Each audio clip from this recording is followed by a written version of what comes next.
Ayan, sabi, Sir Ken? Sir? Yes po. Are we going to start? Yes po. Okay lang po. Hello, sir. Okay, yung sound ko. Okay, it's 1 o'clock. Yes po. Hello, everyone. Welcome to the afternoon session of CHED-CODGE-PSU Virtual Research Conference. We are your moderators for this afternoon. I am Dr. Mariel R. Estrella, and with me is Mrs. Marilupi Barcela, and we are from Partido State University. Okay, so this afternoon we have two casters to present their completed researches. We have 5 who are going to present for numerical, business, and accounting, and we have 10 researches which will be presented under the agriculture, environment, and health sector. So, Ma'am Malu. For our first presenter, the paper is entitled Sweet Potato Agribusiness Value Chain in Partido District Camarinosaur, Application of Sociological Perspective by Mr. Khalid Sirio.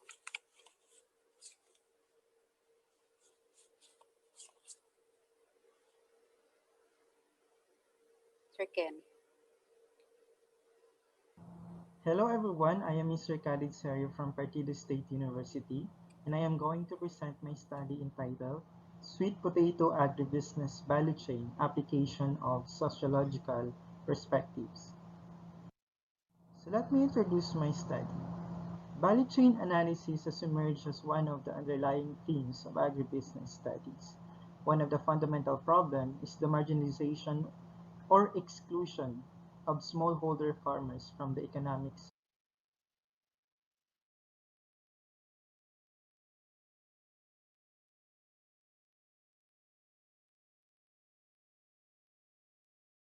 system because of the detrimental impact of food supply chain distribution and restructuring. Hence, there is a need to develop a value chain framework. Value chain is a detailed and multifaceted process which involves sociological perspective aside from the economic and technical aspect. So this study carried out a value chain analysis for sweet potato industry from a sociological perspective. Sweet potato is the 7th most important crop in the world and the 3rd important crop in the Philippines after rice and corn. Hence, the conduct of value chain analysis for sweet potato offers an explanation of actors' complexities in their position in the value chain.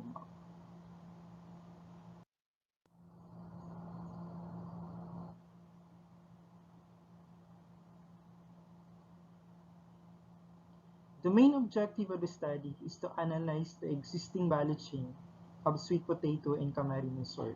Specifically, it aims to describe the value chain in terms of actors, their role and links in the value chain map, and the relationship dynamics among key actors. Determine the cost and return of sweet potato production and marketing, as well as the value added in different stages in the value chain, and identify constraints and opportunities in the chain in the context of livelihood security. There are 5 sociological perspectives used in the study. The first one is the new economic sociology. It explains how the interaction in the social structure affects the economic players beyond their preferences. Symbolic interactionism. It interprets the prominent function of social symbols of various actors involved in production to consumption of sweet potato. Structural functionalism. It interprets the functions of each actors in the chain and how they contribute to stability or instability of the chain. Role theory. It assesses the actors' structural and functional roles in the chain as indicated by social structure. And last one, the exchange network theory. It examines the exchange dynamics that operates and revolves around the forms of relationship generated by power inequalities. So this study was conducted to some municipalities of Partido district using survey and participant observation to farmers, middlemen, merchants, processors, and consumers of sweet potato. A total enumeration of farmers as provided by the LGU was utilized as a sampling design. The data was analyzed using various analytical tools such as value chain mapping, simple descriptive statistics, and cost and return analysis. There are five major or main actors in the sweet potato chain. The first one is the farmer. Farmers are those engaged in the planting, and post-harvest operation of sweet potatoes. In most cases, they also serve as retailers and processors of kamote. The second one is the wholesaler or middleman. There are no specialized middlemen in the study area for sweet potato. They are also the middlemen for various vegetables produced in the study area. They are known to retailers as panduang kamot. The third one are the retailers. Retailers are the market vendors in the local market. Next is the processor. There are no processing company of sweet potato in the study area. Most of the sweet potato processors are cottage-based enterprises in some corners of the towns. There are two known in common sweet potato byproducts, the kamote Q and kalingking. And last one is the consumers.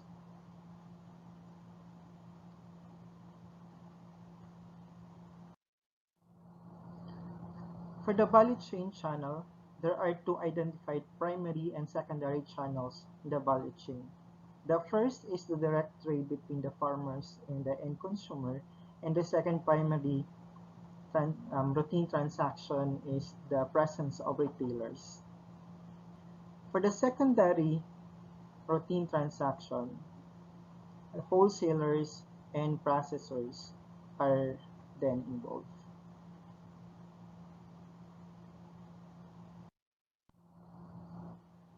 It can be seen in the table that it is the farmers who earned more from the value chain. But if you will analyze it closely, it is the farmers. It is the farmers who spend more time to earn from the production. Farmers spend an average of 4 months before the sweet potato tubers can be harvested and be sold.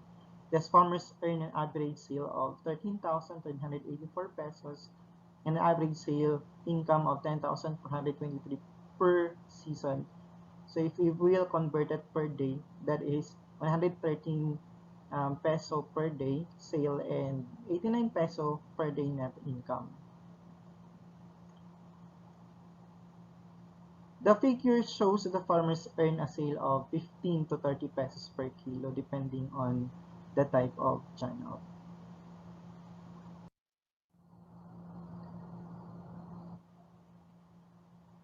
The constraints and opportunity section has broad discussion in my paper, but since this presentation is limited, I will just provide the salient findings. For sociocultural, despite the modernization and innovations in agriculture, the sweet potato farmers are still left behind. For environmental, climate change impact sweet potato production. For economic, production and marketing of sweet potato contributed to the well-being of actors involved in the chain. For political, the government has provided a sturdy support for the sweet potato production. For conclusion and policy inputs, analysis of sweet potato value chain reveals that the production of sweet potato has tremendous ability to boost the well-being of actors. Sweet potato production gave farmers an 81% net profit margin and contributed 39% of their livelihood. However, widespread growth and consumption problems such as lower returns, use of native cultivars, use of conventional indigenous methods, and field diseases and pests, and issues of post-harvest storage, survival, and distribution remain. The sweet potato value chain Partido district reveals farmers are only dealing with individuals they met or have prior dealings with. Farmers hesitate to deal with the people they do not know as they fear being a victim of malfeasance. The need to develop personal relationships among the farmers is therefore is a prerequisite for trade. Hence, it is essential to widen the social circle of sweet potato farmers by forming associations or cooperative enterprise dedicated to the development of sweet potato value chain. There is also a need to maximize the role of social institutions to stabilize and improve the chain. Specifically, the government has a major role to play. Interventions are necessary, especially in sweet potato processing and mechanization with respect to indigenous knowledge and practices. The educational and research institutions may be tapped to facilitate agricultural extension and education, as well as the conduct of studies on product and development and the integration of indigenous practices and science-based approaches in sweet potato production.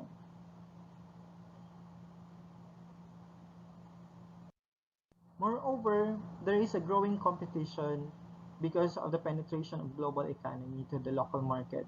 There is a need to intensify the promotion of sweet potato indigenous products and integrate it to the tourism industry.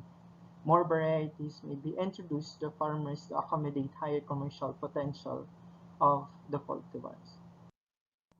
That's it. Thank you, everyone. Thank you very much, Sir Khalid. And now we are ready for the question and answer. Please take note that we are only allotted 5 minutes for the question and answer. So I want the evaluators, the reviewers to ask their questions briefly and also for the presenter to answer briefly. So may I call on, we have 3 evaluators today, 3 reviewers, Dr. Adelfa Villaflor, Dr. Michael Roland Hernandez, and Professor Francis Xavier Verdadero. Do you have questions po? Doc Mariel, can I have Yes, ma'am. Okay. Yes, ma'am, please. All right, Mr. Khalid. Congratulations for coming up this research. I have seen in your conclusion that you have included the policy recommendations. My suggestion, this is not actually a question, but a suggestion, you have to have a separate policy recommendations for you to submit it to proper authorities for implementation so that the lives of farmers will be uplifted. Thank you. Thank you so much. And for your, ma'am, can I continue? Yes, ma'am, please. And for your introduction, you have a lot of review of lits, and please use recent literatures only. Okay, so it's not a question, it's just a suggestion. Thank you. These are Noted, ma'am. suggestions Thank you so from much po. Dr. Villaflor. Okay, from the other 2 reviewers, maybe you also have questions po?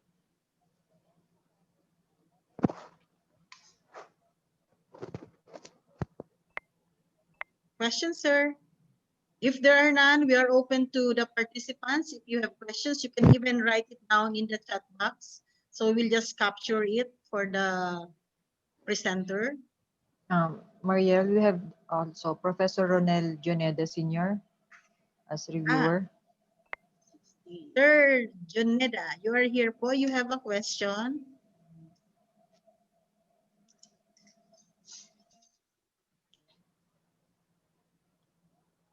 If there are no more questions from the reviewers, we are open to questions from the participants. Please feel free. We still have around 4 minutes. 3 minutes to be exact.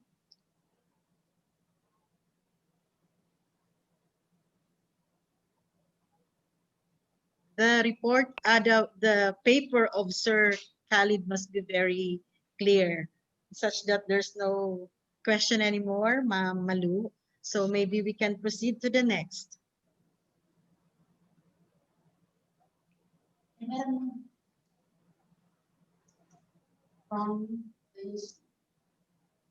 Here we have one. Okay. Ma'am Malu, please read. Question Maybe and here's another question. from Yusan. Can you please give us an example of the sociological perspective of your study? Okay, thank you so much po. Can you hear me po? Yes, sir. Very clear. Ayan. Okay, so what sociological perspective I use in my study are a new economic sociology by Gronoviter. I also use um, some classic theories such as symbolic interactionism, structural functionalism, troll theory, and exchange network theory. So actually the discussion for that are embedded. I was not able to fully discuss the sociological perspective in my presentation because it's just that so limited.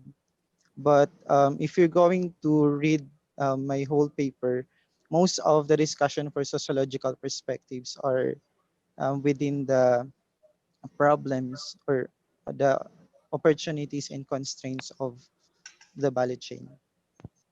Thank you po. Okay. So is there a follow-up question, ma'am, sir, from you, son? No No more, follow-up ma'am. question? No more. Okay na po, ma'am. Thank Okay. you. Thank you so much.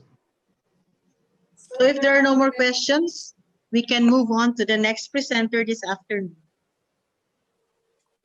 Okay.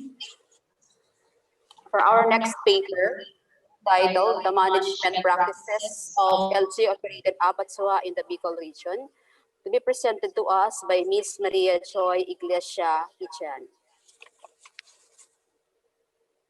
Second.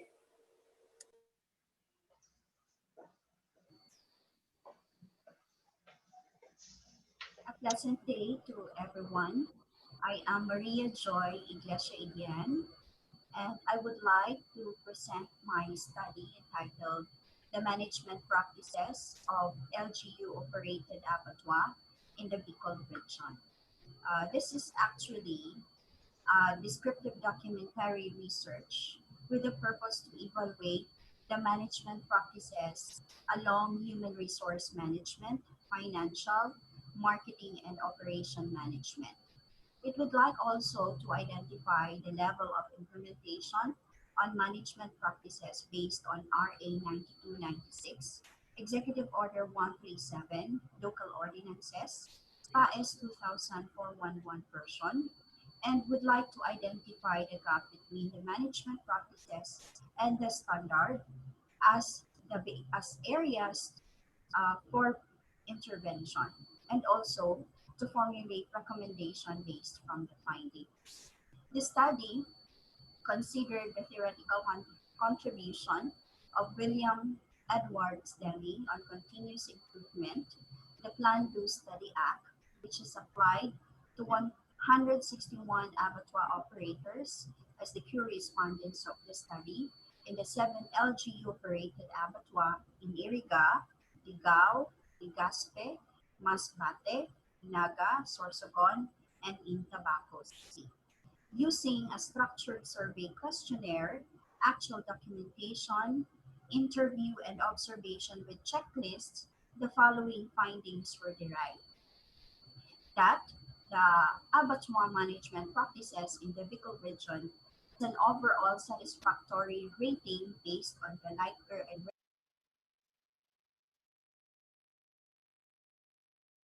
rating scale used by the study, and that the Ligao City, Naga City, and Sorsogon City have a full compliance with the standard, and the Iriga City, Legazpi City, Masbate City, and Tabaco City have moderate compliance. With regards to the level of implementation of management practices, the overall rating is satisfactory with a t-test value of 4.95, which is greater than the critical value, which implies that it is significant. And specifically, financial management is in full compliance. However, human resource management is moderately in compliance, and marketing management together with the operation management are satisfactory in compliance. And the factors with gap in management practices and the standards, which is areas for improvement, personnel assessment and evaluation occurred to have non-compliance with the highest gap, moderate compliance on training and workshop program for promotion and of service, purchasing and disbursement, and on maintenance and scheduling. While satisfactory on selection and hiring, employees reward program, satisfactory also on product service procedure, managing quality, process and capacity design, and on location and layout strategy of abattoir, and full compliance for price determination of abattoir services, place in relation to marketing, also with revenue collection, measures of profit, and proceeds of abattoir revenue. So for the conclusion of the study, it is being concluded that Iriga, Legazpi, Masbate, and Tobacco Abattoir have a moderate compliance due to their human resource management, conducts no personal evaluation, lack of trainings, marketing is limited to promotion of those who are registered member meat vendors, also lack of functional facilities. Financial aspect does not follow purchasing procedure. Disbursement and service fees, however, adheres to local and budget ordinances, and there is absence of lagoons, clogged drainage, incomplete cleaning materials, and lack of monitoring on managing quality, which keeps operation management moderate. Hence, in this four abattoir, there's a presence of flies and foul odor, and the quality of meat is being affected. For the abattoir in Ligao, Naga, and Sorsogon, there's a full compliance due to HR conducts regular trainings, which is used for their reward system. There's personal evaluation for certified butchers and for other employees, however, it's not included on their basis for reward system. Strictly following ordinances, place of abattoir properly located, but limited service to registered meat vendors. There's a strong implementation of Bantay Carne program, and this is under marketing. Financial management, the revenue were collected daily and deposited to the local treasurer's office. Proceeds were defined, including all their expenditure, posted on their bulletin board. Operations management adopts a GMP approved good manufacturing practices and a separate sanitation manual with a GMP officer who implements and concentrates on the implementation of their sanitation. Complete functional facilities like railings, containers, and personal protective gear of their personnel. Slaughtering facilities are complete, has the implementation of all in and all out policy. This is the policy pertaining to all animals that brought in the slaughter for a day will all be out after slaughtering period. And there's the implementation of all slaughtering facilities will be cleaned before slaughtering time and after. So therefore, in the Bickle region, the abattoir practices concludes that Ligao, Sorsogon, and Naga were equipped with complete functional facilities, machineries, including machineries for slaughtering, have trainings for butchers and operators. There's implementation of their respective GMP and sanitation program. So therefore, there is a full compliance with the standard. Hence, consumer have a reliable quality meat products that is available in the public market. However, for Iriga Masbate Tobacco de Gaspe, there's absence of good functional facilities, slaughtering equipments, lack of personnel trainings and evaluation, which even resulted to, as observed, floor dressing in tobacco and in Legazpi, thus in moderate compliance. Thus, meat products are in poor of quality. So resulted that Bicol region with satisfactory compliance with the standard thus needs for improvement. For factors with gap between management practices and standards, which the areas for intervention for the study, non-compliance with the highest gap on personnel assessment and evaluation, as all LGU-operated abattoir does not adhere to this procedure, except for Ligao, Sorsogon, and Naga. They implement evaluation but of no use and only as additional requirement in the management of personnel, since promotion relies on the mayor's appointment and approval for promotion. Trainings, promotion of service, purchasing, and maintenance of facilities were with moderate gap, as these variables were present but not fully follows the procedure.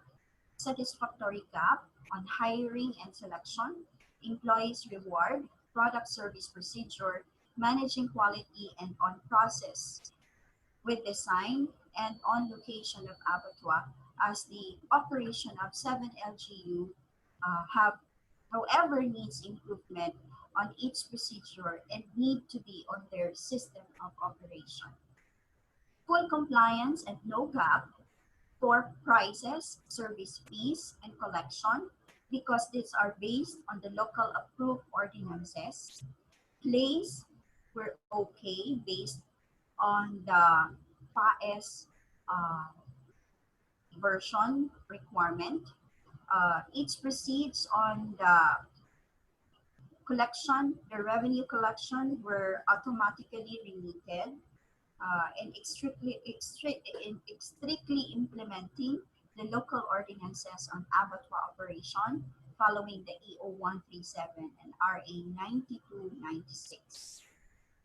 The study, so therefore the study recommends a quality management monitoring program based on the application of PDSA cycle for continuous improvement.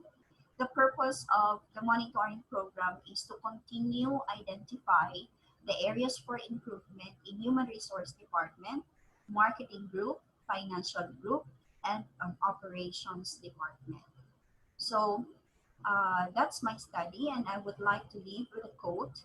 If everyone in the organization gets involved and always do their task right all the time, organization will lead towards continuous improvement.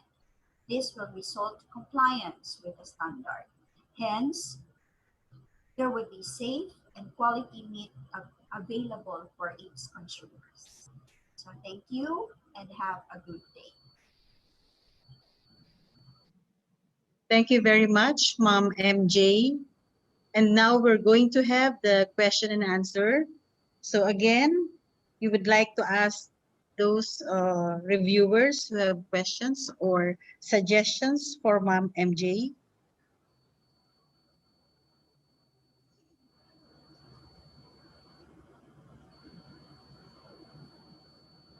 We are open for questions or maybe clarifications.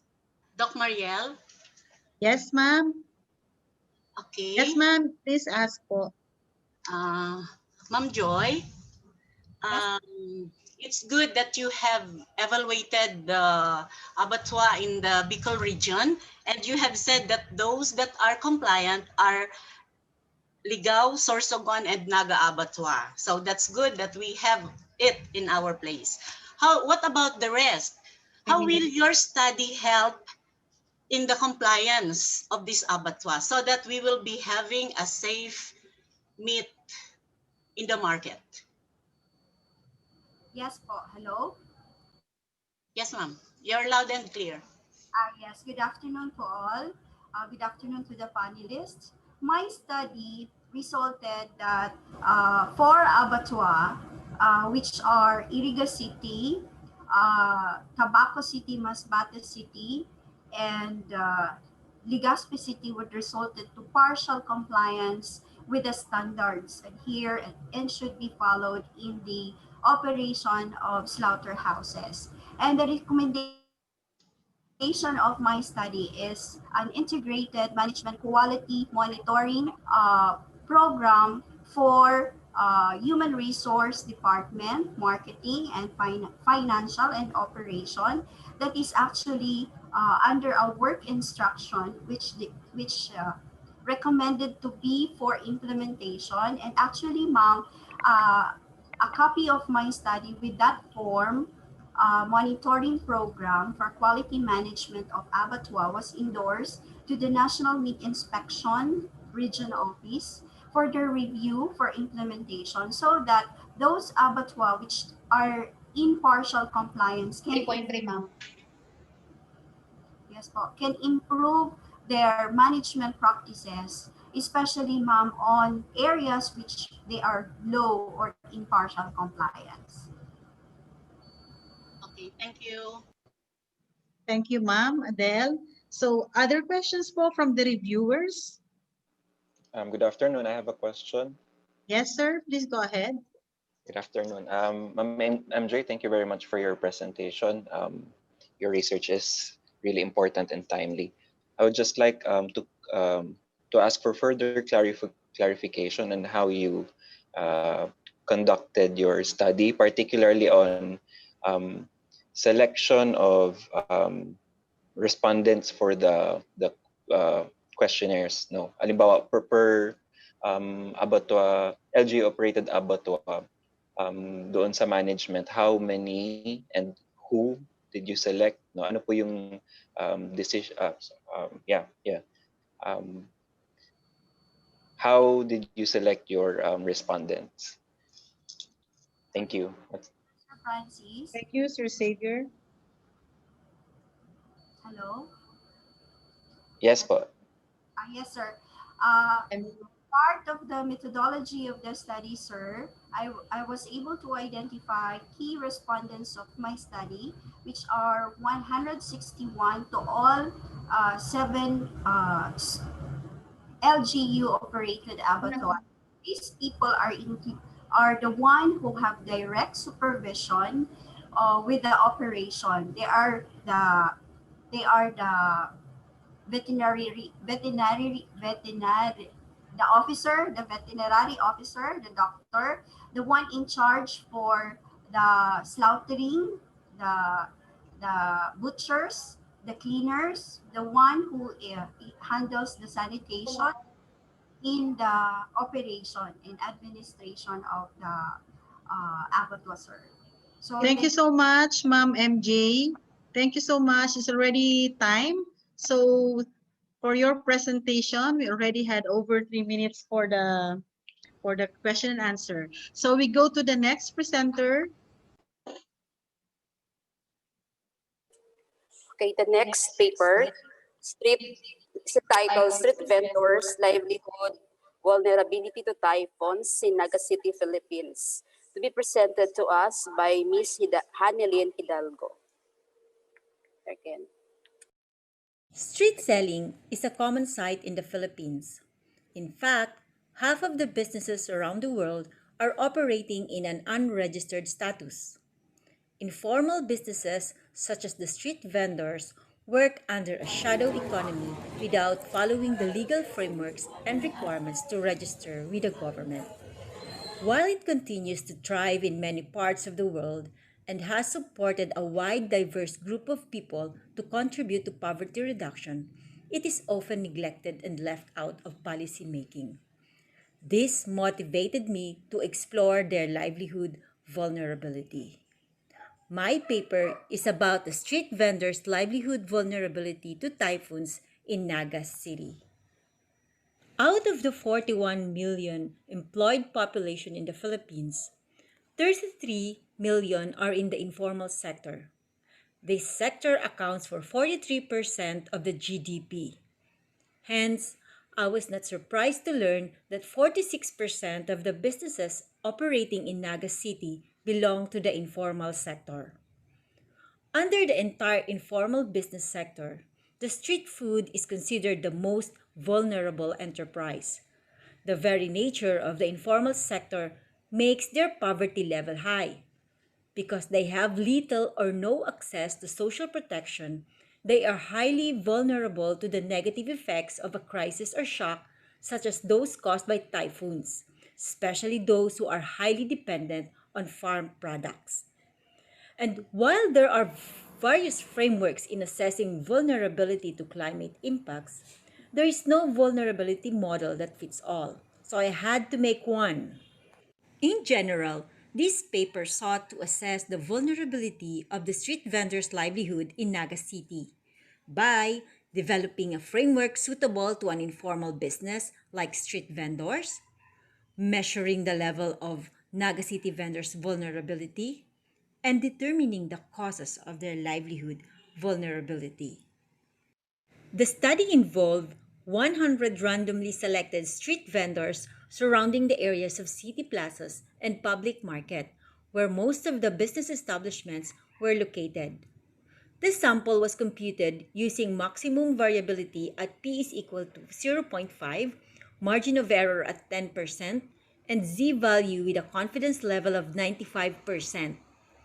This sampling design is also used in several market studies, provided that the respondents were randomly selected. The study used Typhoon Nina as a uniform point of reference. The model was anchored from the LVI of Han, which involved the computation of a composite index score based on 7 major components: socio-demographic profile, livelihood strategies, social networks, health security, food security, access to water, and experience of natural disasters. To analyze this data, the study adopted the principal component analysis. This study modified Han's model on livelihood vulnerability and generated 30 livelihood indicators. The indicators for each component were grounded from various studies on vulnerability and business resiliency. Hence, they were modified to fit the business context. The indicators were used to measure the factors of vulnerability, such as the adaptive capacity, sensitivity, and exposure. After subjecting to principal component analysis, the indicators were reduced to 22 with 10 LV components under the 3 vulnerability factors. The 10 components were labeled distinctively based on the nature and structure of the variables that were found to load on these components.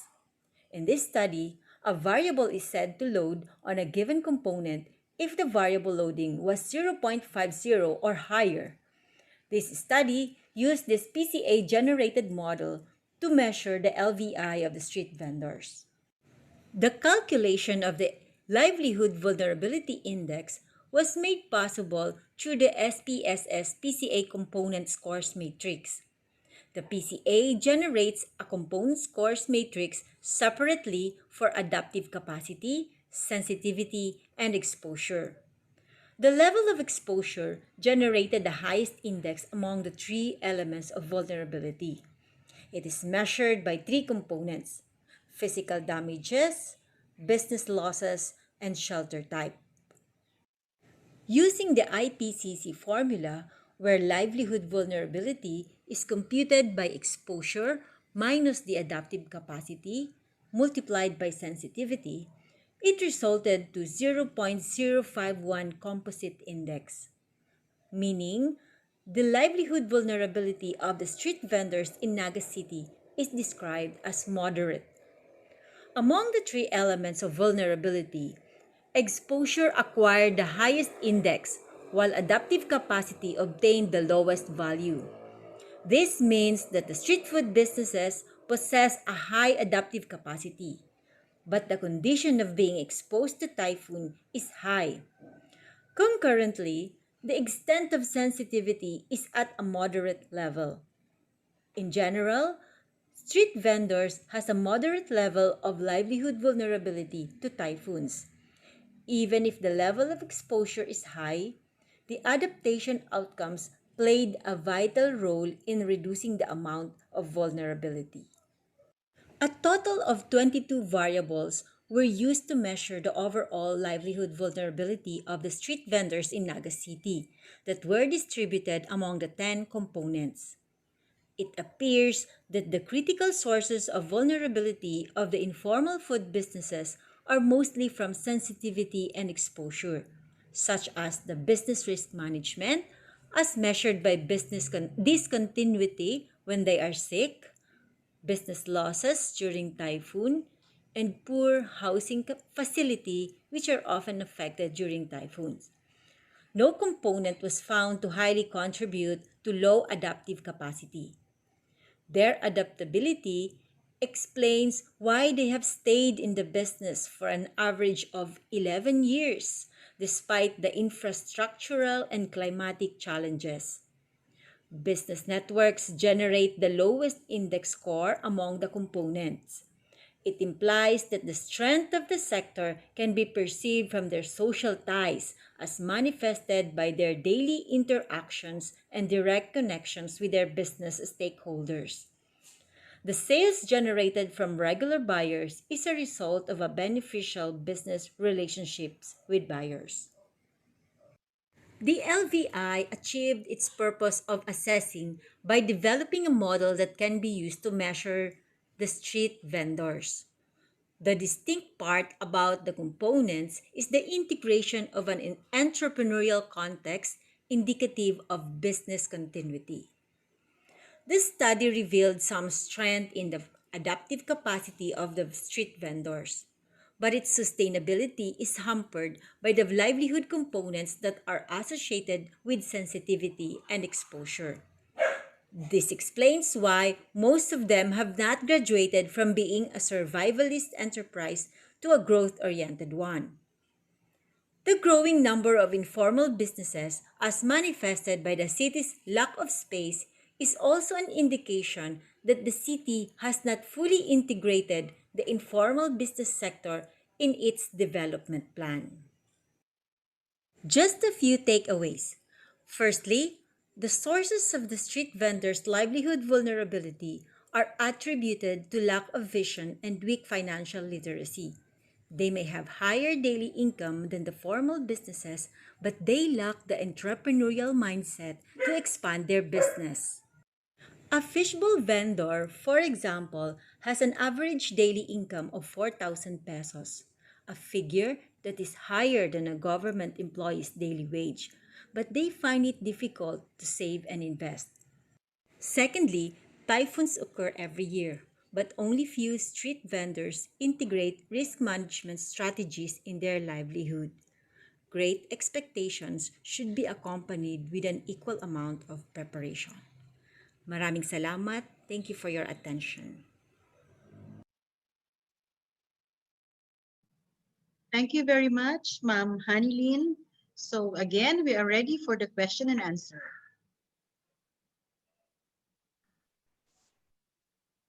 May we invite also the participants, if you have questions, you can be the next to ask from our reviewers.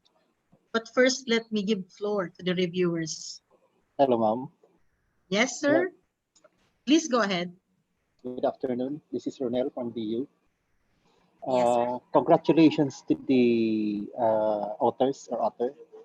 It's just a simple yet creative and comprehensive assessment. Gives a good input for informal business policy governance. Thank you, I sir. have three major observations, but I would just like to focus on two. First is, at the early outset of the paper, you just mentioned about the informal businesses, while along the way we were dragged along a specific component of it, and that is food. What's that? Food vending. Street food. Okay. Yes, sir. So I suggest that this should be specified as well in the title and should be made explicit as well in the general specific objectives. Because as it reads there in the manuscript, it's general. and later on you just zeroed in on street food. The second concern that I'm going to throw is, I reviewed the literature you have highlighted, and you cited Cortes. I would just like to lead you to the document that it's not solely authored by Cortes. Okay, It's sir. authored by 3 economists, Imovich as the main author, CU, and Cortes. And it was published 2017, not 2018. So this is somewhat related to a gender issue. In fact, the title was about uh, The end of men the end of men. and rise of women. Okay, there's nothing wrong with that. In fact, it's a good, catchy title. But I observed uh, uh, it's a US-based study. Do you have similar things, similar findings, similar studies parallel that probably have been undertaken in the Philippines, if I may ask? That's actually, sir, the reason why I pursued this informal business sectors, studying the informal business sector, particularly those who are selling on the streets, because I have found very few literatures tackling on the in the informal business sector. And actually, this is also my motivation, because it was actually suggested by the Metro Naga Chamber of Commerce and Industry to study about this sector, because it is a neglected sector, marginalized yet neglected sector. Okay, So, review pa lang po. Okay, how many of your 100 respondents and in the FGD participants are females? I have I have data, sir. I think it's 60-40, 60 mostly female and 40 male. I have to check my raw data for this. Check. Okay, allow me to go Because direct with the manuscript, I did not include all the information, because it's only limited to very few pages, number of words. So I 89 female and 11 male. So we have that imbalance actually. But allow me to wrap up my question, because I know some of the panelists would also have to prepare questions.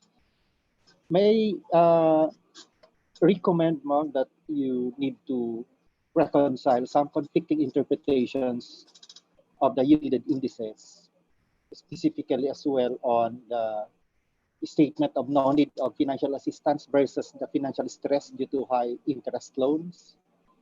And also the fact that the gender adaptive capacity is about female managed street food businesses, which got the second to the highest index, which means very low adaptive capacity with high vulnerability. So there's somewhere along the way that you need to reconcile these invoked findings with that of in the cited article of Jaimovich et al. 2017. Just revisit po, ma'am, because somewhere along the way, there were conflicting results as what we expect out of the overall direction yielded to us by this article, the one you mistaken to be Cortes 2018. Excuse me, sir. Sorry, it's already time. Okay, thank you so much, Sir Ronel, for your questions to Ma'am Hanilin. Thank you so much. So we go to the next presenter. Okay lang, Mariel. I thought we are very... Can we, I'm sorry, can we let Professor Juneda finish just for a bit? Sorry. Sorry, Mariel. Okay po, sorry. I'm done, ma'am. I am done. In fact, I just recommended to the very good author to try to reconcile some slight conflicting results with the claims of the invoked or cited literature. The paper is very good. Okay. Thank you. Thank you, sir, for the recommendation. Noted po, sir. Thank you so much.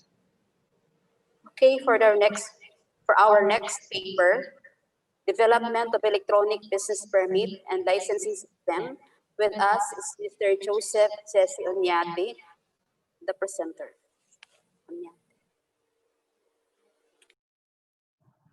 Good day, everyone. Today, I will present to you our study entitled Development of Electronic Business Permit and Licensing System, or EBPLS. This is authored by yours truly, Joseph Jesse S. Onyate, Dr. Chalice D. Omorog, and Mr. Arvic S. Babul from Camarinosaur Polytechnic College of Computer Studies.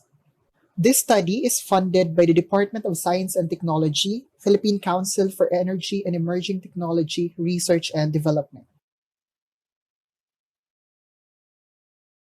E-governance plays a significant role in public administration reform worldwide. It is also used as an indicator to measure government service progress in terms of efficiency and effectiveness. Since 2001, the United Nations Department of Economic and Social Affairs, or UNDESA, has published an e-government survey that assesses e-government sufficiency and effectiveness in delivering public services through the use of internet. In 2016, Philippines was included in High OSI group among 193 UN member states that provides e-participation tools and online services. This is a result of country's effort in establishing a national government portal, or NGP, as a single gateway for ease of access on information and e-services to provide brisk and effective delivery of public services. One of the revenue streams of the local government units, particularly in the Philippines, is business license registrations and taxes. However, the process to file an application for new and renewal of business permits still remain difficult and time-consuming. Too many requirements and the processing time takes about a month or more are the bottleneck points that cause the volume of business permit registrants to upsurge. In 2016, the Republic of the Philippines issued a Joint Memorandum Circular Number 1, or JMC 2016-1, to streamline the business permit and licensing application to reduce the processing time for business permit renewals and new applications to 1 or 2 days. However, implementation of this policy has been poor to date. Hence, the main focus of the study is to develop a system that streamlines the application process of business permits and licenses into an electronic version using a business permit and licensing system coined as EBPLS. To attain the goals and objectives, the study uses the modified Princeton project management methodology, which serves as a guide in system development. PPMM includes 4 major phases: initiation, planning and tracking, delivery, and lastly, the closeout. The respondents of this study were the employees from the Business Permit and Licensing Office of LGU Bula and Nabua. LGU Bula and Nabua were both located in Rinconada, or 5th District of Camarinosaur in the Philippines. The research design used in this study is the developmental quantitative statistics. Since the data were gathered according to the client's day-to-day perception and experience, thus, this methodology was considered the most appropriate for this research. Since the population size is relatively small, total population sampling was used as a sampling technique for data gathering procedures and system evaluation. The respondents include 2 employees from the BPLO of the Municipality of Nabua and Bula, and 10 IT experts from the College of Computer Studies. A research questionnaire and a structured interview was utilized as a data gathering tools. These tools elicit information in response to the research statement of the problem. This study uses 2 questionnaires for BPLO staff and IT experts. The first questionnaire focuses on the first 4 set of the ISO 9126 metrics, namely functionality, reliability, usability, and efficiency, while the second questionnaire focuses on the implementation, of the system using maintainability and portability. The questionnaires' reliability was tested in SPSS using Cronvax Alpha. 5-point Likert scale was also used in order to quantify the survey questionnaire result and average weighted mean to statistically analyze and interpret the general result. The result of the study shows that the BPLO faces day-to-day problems from storing and retrieving of application documents, processing of the applications, down to the issuance of business permits. With this, the researchers developed eBPLS, a web-based system that handles the application and renewal of business permits from processing, storing, to retrieving of applications.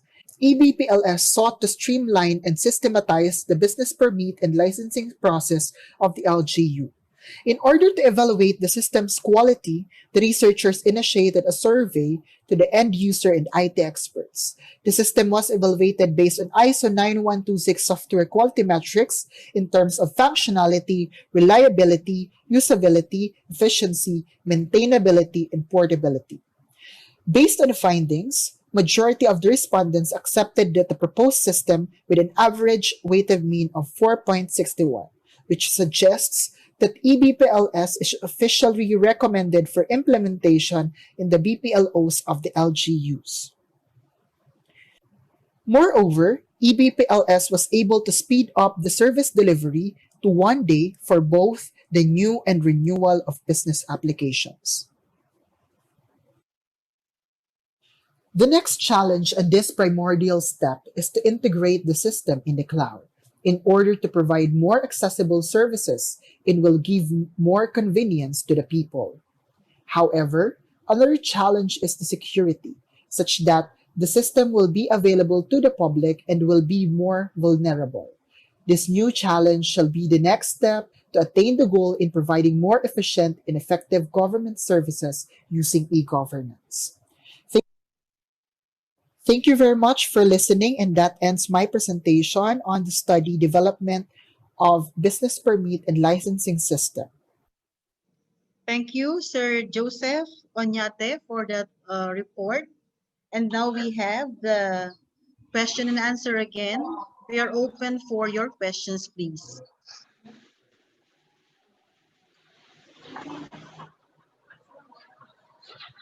Any questions po?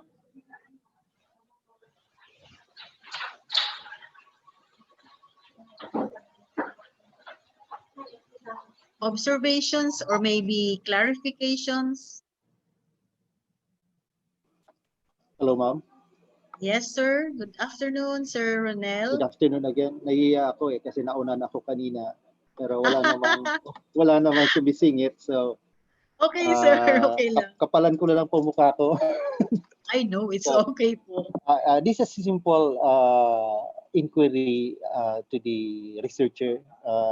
Sir, good afternoon and congratulations. So, good afternoon po. Thank you po. Okay, first, this is indeed what we need to provide an online scheme of one-stop mechanism of business permit or business licensing mechanism for LGUs. And you hit the you hit the nail right on its nail, because aside from addressing backlogs, this will eliminate corruptions or other forms of malpractices. And you are right on specifying that in the future activities, you need to fortify security. In fact, as you do it on the cloud, it will always be subjected to attacks and many malicious treatments and misuses probably. Now, may I just ask, sir, I am interested to explore or probe some aspects about your respondents, the BPLOs, and then the IT experts. Who are these IT experts? This is just exploratory, sir. I understand this is already a published one. I saw your material in the portal, in the web, and it's appearing there. It's published. But if I may, who are your IT experts that evaluated the system? The IT experts that evaluated our system is from the College of Computer Studies, the faculty developers. So they are your peers. Yes, po. Okay, okay, I'll shorten my, I'll go direct. I think this is a done project already, in fact, published now. In future researches, we suggest to expand the universe of evaluators.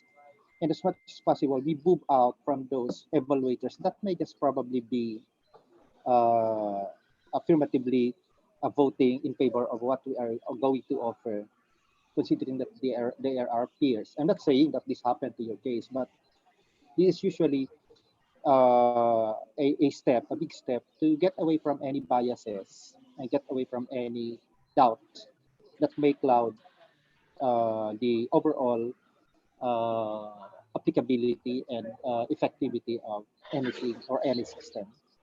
Thank you, sir. Thank you very much, sir, for your suggestions. We'll note that in the future future endeavors of this study. I'm done, ma'am. Okay, thank you po. So do we have other queries for Sir Joseph?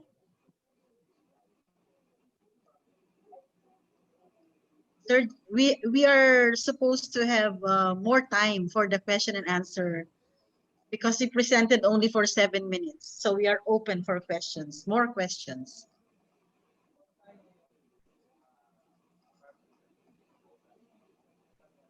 Hello, do we have some more? Or if you are a little bit shy, maybe you can just write on the chat box.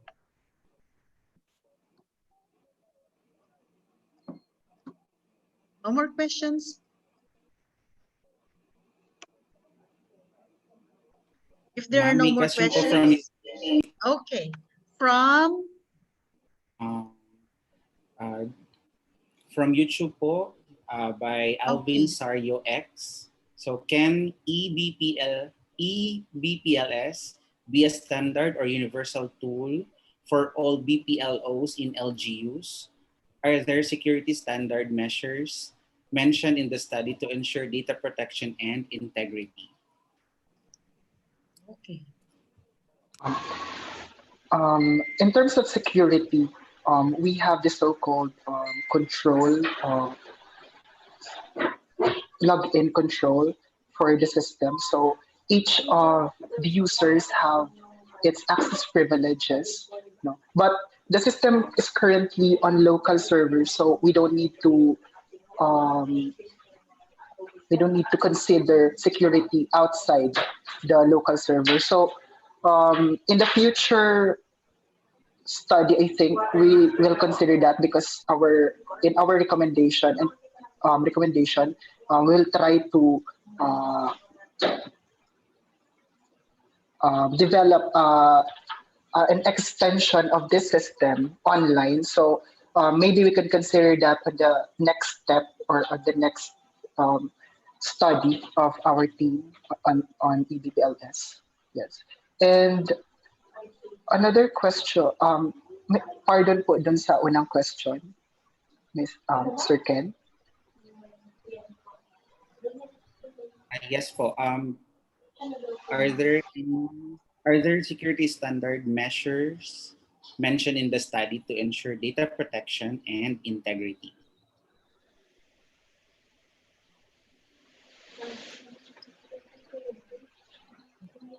Yung nauna po, Sir Ken.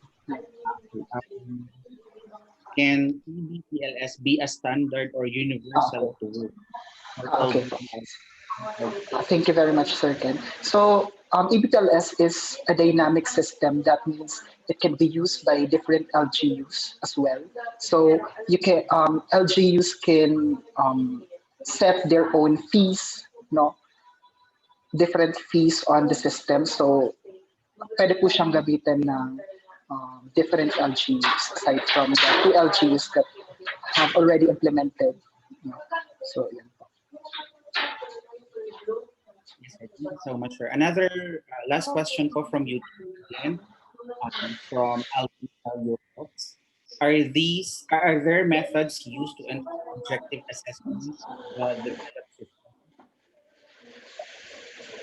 First of all, we've followed the modified Princeton project development methodology to develop the system, and we also considered the systems, the performance of the system in terms of ISO 9126 quality metrics, which includes 6 metrics. So those are the methods we use to ensure that the objective was attained in developing the system. Thank you so much, sir. Shout out po Thank sa ating you. mga Okay, but thank you, Sir Ken. So we are now ready for the next presenter. Our last presenter actually for the first cluster. So for the last paper for this cluster is entitled LIDS, Local ID System for E-Governance by Chelis Omoro.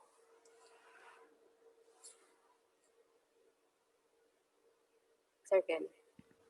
Good day. May I present to you the future of local governments in the Philippines through the use of local ID solution for e-governance systems. My name is Chelis Dumorog of Camarinosaur Polytechnic Colleges. The content of my presentation starts with an introduction followed by the literature survey, methodology, results and discussion, conclusion, and finally, recommendation.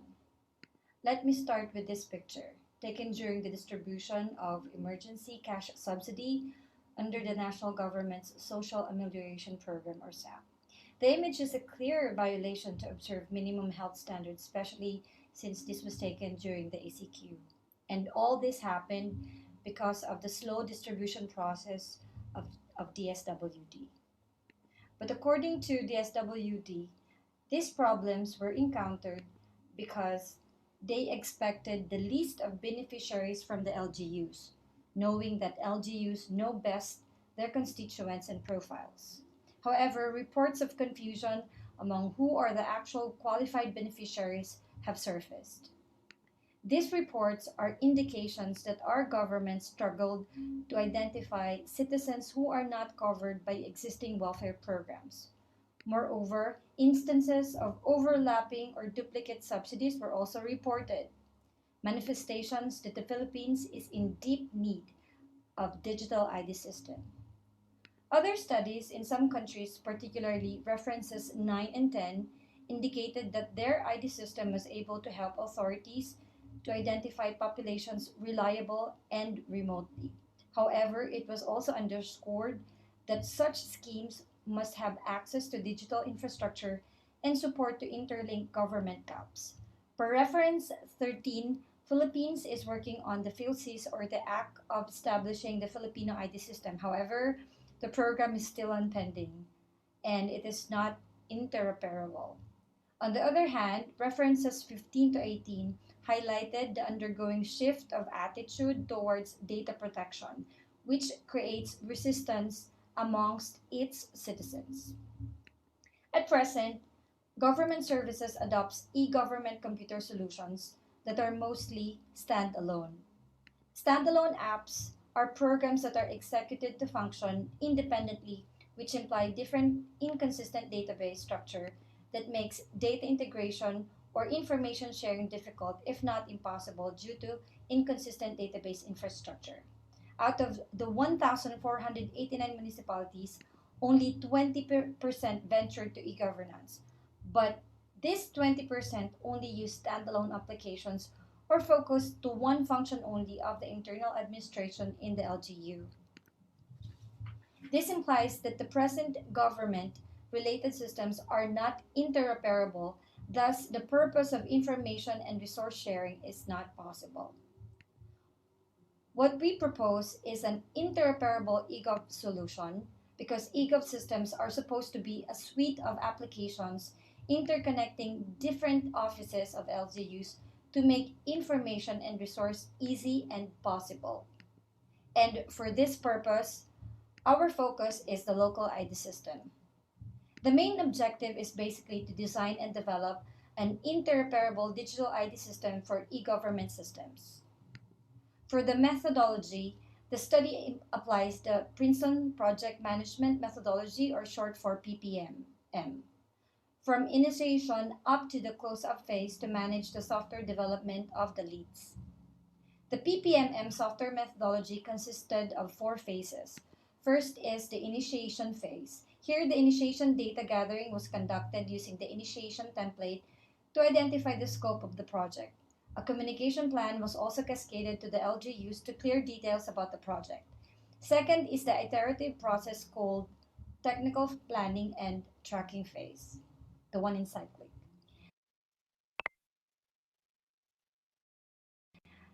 A detailed project schedule in the form of Gantt chart was formulated to make sure that all tasks are within the timeline. Technical equipment specifications were also provided to facilitate the immediate implementation of the procurement of goods. The third is the delivery phase. Here, the deployment plan was developed and implemented along with additional deliverables such as the user's manual, user's training to ready end users for the system implementation. Lastly is the closed out phase. This phase includes activities such as closing meetings and final review of the expected output versus the objectives. The research took place in Nabwa and Bula LGUs.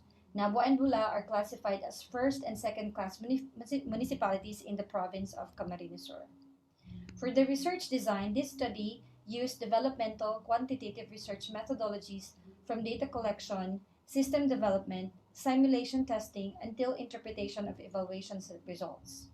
For the research procedure, we started using the semi-structured interview survey instrument conducted to 4 human resource officers or HRO from Nabwa and Bula LGUs in Camarines to identify the problems encountered by their personnel in citizen profiling. Then, when the leads was completely developed, a simulation test combined with 2 sets of questionnaires were utilized to evaluate the system's acceptability in terms of the 6 ISO 9126 software quality metrics and used the 5-point Likert scale, once with which means strongly disagree, and 5 for strongly agree adjectival rating. The internal consistency of the questionnaires was established using the Cronbach's alpha, calculated using SPSS. The simulation test was conducted using the actual lead system, starting from the application, payment, printing, until the release of the ID. Simultaneously, the first set of questionnaire was distributed to the end users from the HRO office or both municipalities, while the second set of questionnaire was distributed to 10 IT experts from the Camarines Polytechnic College's Computer Studies Department. For the results and discussion, for the first specific objective, as per survey result, the manual process resulted in 2 common problems. First is the centralized citizen record. Since recording is manually done, there is no complete list of citizen profile available in LGUs. Hence, report generation, which is the second problem, and data analysis for the HRO office was also difficult since everything is done manually. The system was developed using web technologies. The front-end interface was written using HTML, JavaScript, and PHP. Code Igniter Bootstrap framework and RESTful API were also used to build the dynamic web page per component. In terms of data storing, MariaDB and Apache were used as back-end database and web server, respectively. On matters of data security, the system adopted the Code Igniter URI security framework that can resist common application vulnerabilities such as remote execution, enumeration, XSS attacks, and SQL injection. Moreover, the data elements of leads was in context with the recommended database format from the DICT to avoid future conflict on data entries. With the identified problems on the process of citizen profiling, a tailored fit web-based local ID solution was proposed with the following components: ID application, data management, ID generation, report generation, data analytics, payment integration with POPs or the point of payment system, identification verification for business permit and licensing or EBPLS, building permit system or EBPS, legislative document tracking or LEMTRAC, and RPOTS or real property and tax assessment system. All these applications are under the umbrella software of the eGov systems. This image is the actual part of LIDS second component, which is the data management, which enables end users to view, add, and update citizens' records. The next image presents the sample ID as output for the third module, the ID generation. The ID generated by the system is patterned based on the format of the proposed national ID in the Philippines. The barcode on the front left side serves as the authentication mechanism of the ID for individuals making a transaction in the other eGov systems. After successful planning and system development, the end users assessed leads through an actual simulation test. It is evident in the results, as shown in the table, the strong agreement of the end users on the performance of leads along the four ISO indicators. The LGU counterparts perceive the system as functional, having the desired action for all processes from the application, managing records, printing of IDs, as well as reports and data analysis, which obtained a 4.73 average weighted mean. Also, the end users find the system consistent throughout the simulation, resulting in a 4.7 reliability rating. Likewise, the system was tested in its ability to be used and learned easily, and that aspect, a 4.85 usability result was obtained. The response time and input-output utilization of the system satisfied the end users and gave a 4.87 efficiency rating. The second set of questionnaire was distributed to the IT expert, and as shown in the table, IT experts acknowledged the acceptance of the system having both portability and maintainability, a strongly agree rating. The adaptability of the system to different environments as well as its installability was considered in determining the system's portability, which resulted in an average rating of 4.89. And in terms of maintainability, the average rated mean of 4.73 suggests that the system is capable of effortlessly maintaining, and deficiencies can be diagnosed easily in times of failures or modifications, since the code can easily be understood.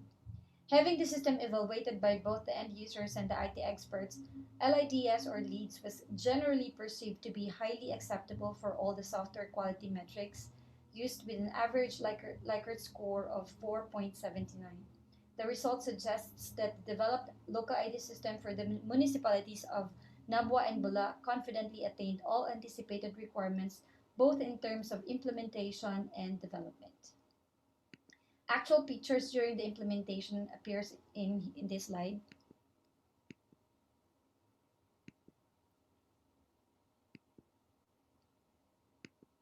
So for the conclusion, based on the data problems identified, it was found out that both municipalities lack a baseline data of citizen profiles, and no reports are provided for data analysis. As a solution to the aforementioned, the development of an interoperable ID system for LGUs was instigated to efficiently facilitate the delivery of basic government services to the citizens. The leads front end was evaluated by its end users in terms of ISO 9126 metrics, functionality, reliability, usability, and efficiency to ensure that the developed system meets the need and wants of the LGU counterparts. Moreover, IT experts assess the system in terms of its portability and maintainability.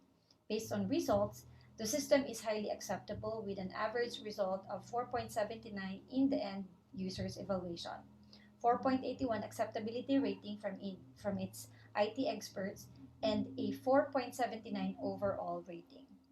The launching and live implementation of LEAD's eGov system was made possible by Nabwa and Bula through their ordinances.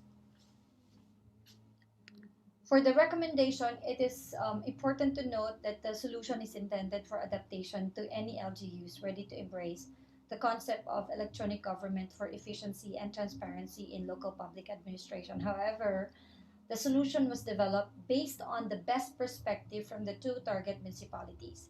There is no one approach that best suits all. Thus, revision can still be possible if another LGU would want to deploy a similar system.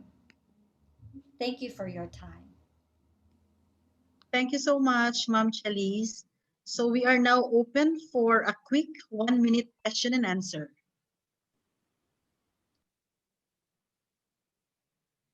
Parang ayaw na mag-question kasi 1 minute lang. But we are open for a question just for the 1 minute remaining from her presentation. Is there anyone with a question? Or you might want to write it down in the chat box. Okay.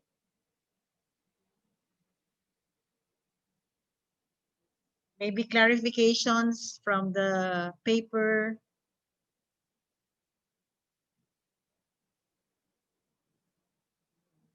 Hello. Hello, hello. Hello ma'am, good afternoon. Yes, sir. Gusto ko lang pong itanong kay ma'am. Yung concentration kasi nabanggit niyo yung yung 20% na nag-implementa ng ecosystem. I just want to know the concentration of 20% in the Philippines. Hi sir, good afternoon. Good afternoon. Actually sir, yung 20% is more on business permit and real property. No. Throughout the Philippines na yan. Wala concentration dun sa. Yes, throughout. Okay. Thank you. Okay. So thank you, Sarah Burse. So we come now to the next set of research papers. So we are already through with the five papers under the numerical business accounting cluster. So we are moving to the 10 agriculture, environment, and health research papers. For the first paper, Mangroves and Beach Forest Diversity and Community Structure Analysis in Tinambak, Camarinosaur, to be presented by one of the authors, Dr. Maria Wendy M. Solomo. Again.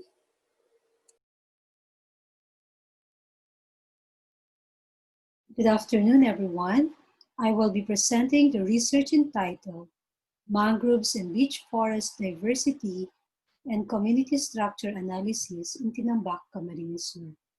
I'm Maria Wendy M. Solomo from Partido State University. With me is Dr. Resurrection B. Sedaba from the University of the Philippines, Visayas. Mangroves are composed of salt-tolerant plants that grow in sheltered coast, estuaries, and deltas in tropical and subtropical regions.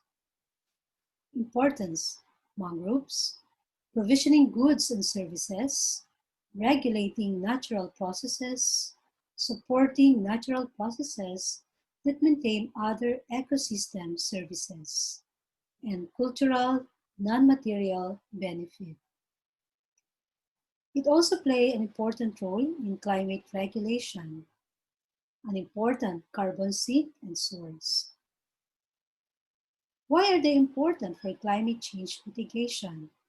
They mitigate the effects of climate change by sequestering carbon dioxide from the atmosphere and ocean. Now, beach forest is a mixed association of creepers, scrubs, and trees. Above the high tide level, you would see that the beach forest is located there. Beach forests serve as protection against storm surges, prevention of coastal erosion, cultural and historical values. This study will assess the status of mangroves and beach forest stands in Tinambak, Camarinosaur. Specifically, it aims to identify and classify through mangrove species, identify and classify beach forest species, and describe community structure in terms of basal stand area, stems per hectare, relative density, frequency dominance, and Shannon index of diversity, plus the percentage composition of trees, saplings, and seedlings. These are the sampling sites in Tinambak, Camarinosaur. This one, the first figure here is the old Kaaluan map. The green ones are the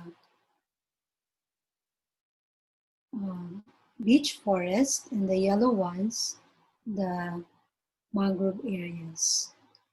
For New Kaaluan, the orange is the beach forest, and the green ones are the mangrove areas. So what we did is to do sampling for community structure. The forest structure and composition are determined. What we did is to do an ocular survey prior to community structure assessment. And we made 3 transects, 100 meter with 3 plots, 10 by 10 meter, based on English et al. 1994. Then we identified the species based on Primera et al. 2004 and 2016 handbook. These are the handbooks. That means. Okay, in terms of diversity of true mangrove species, the first table shows the mangrove species composition in Old Kaaluan, Tinambak, Camarinosaur, and the second table represents the composition of New Kaaluan, Camarinosaur. So total number of species, there are 21 in Old Kaaluan and 9 species in the New Kaaluan. May I present to you the top or some species that play important role in or important value. The first one is the A. marina, Vicinia marina. That one is present in the sampling sites in Old Kaaluan. This species, the Vicinia marina, is known for their ability to give protection from typhoons. Hence, it should be promoted for seafront rehabilitation of mangroves, according to Primavera et al. 2016. The Abyssinia marina also mitigate effects of storm surges brought by typhoons.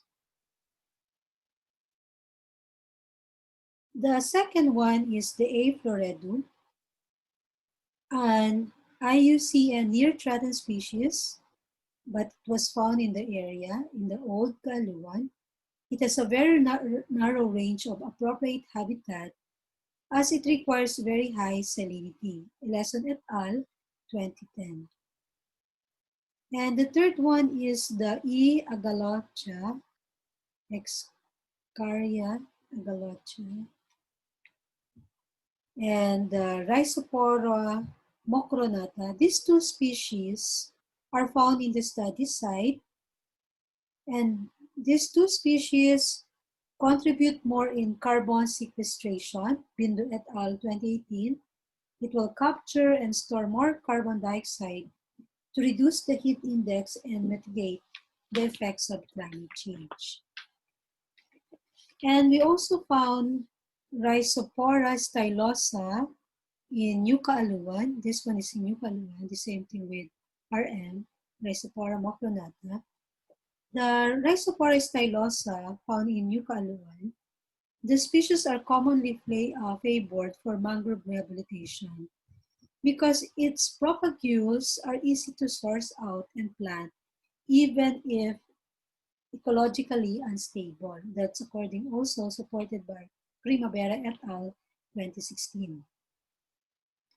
Okay, so those are some species with important value. For diversity of each forest, these are the different species found in the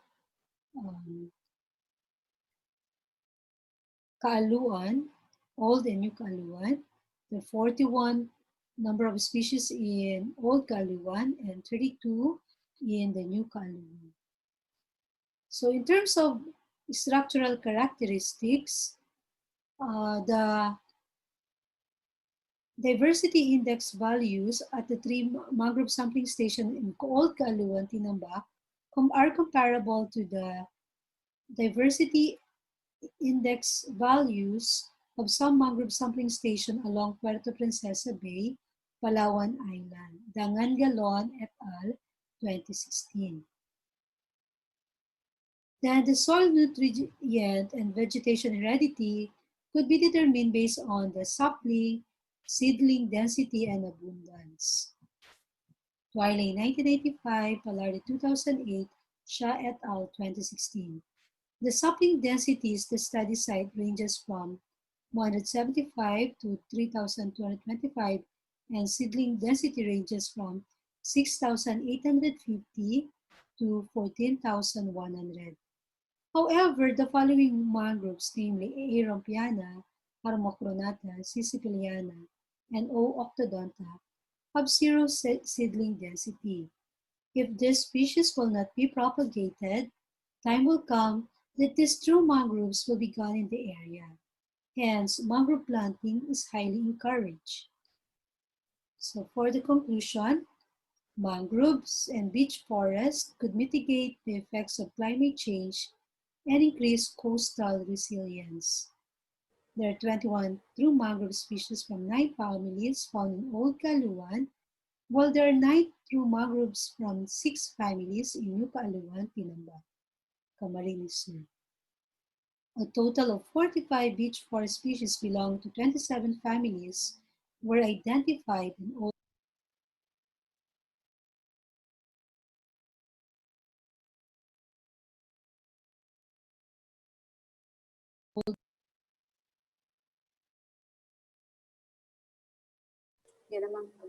Thank you, Ma'am Wendy. So we are now open for questions from to our presenter.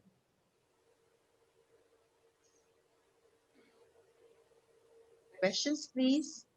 Ma'am Mariel? Yes, ma'am. All right, thank you.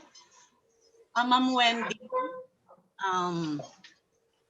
I would like to congratulate you for having this study. But after the structure analysis, what do you want to accomplish? And why is it necessary? Is it only on the inventory of all these mangrove species and forest species? Do you still have other plans after the identification or after the analysis? Yes, ma'am. Actually, there's a big project. When we conceptualize it, there is this is just the process of doing the baseline data gathering of baseline study, and then after that we have other projects to do.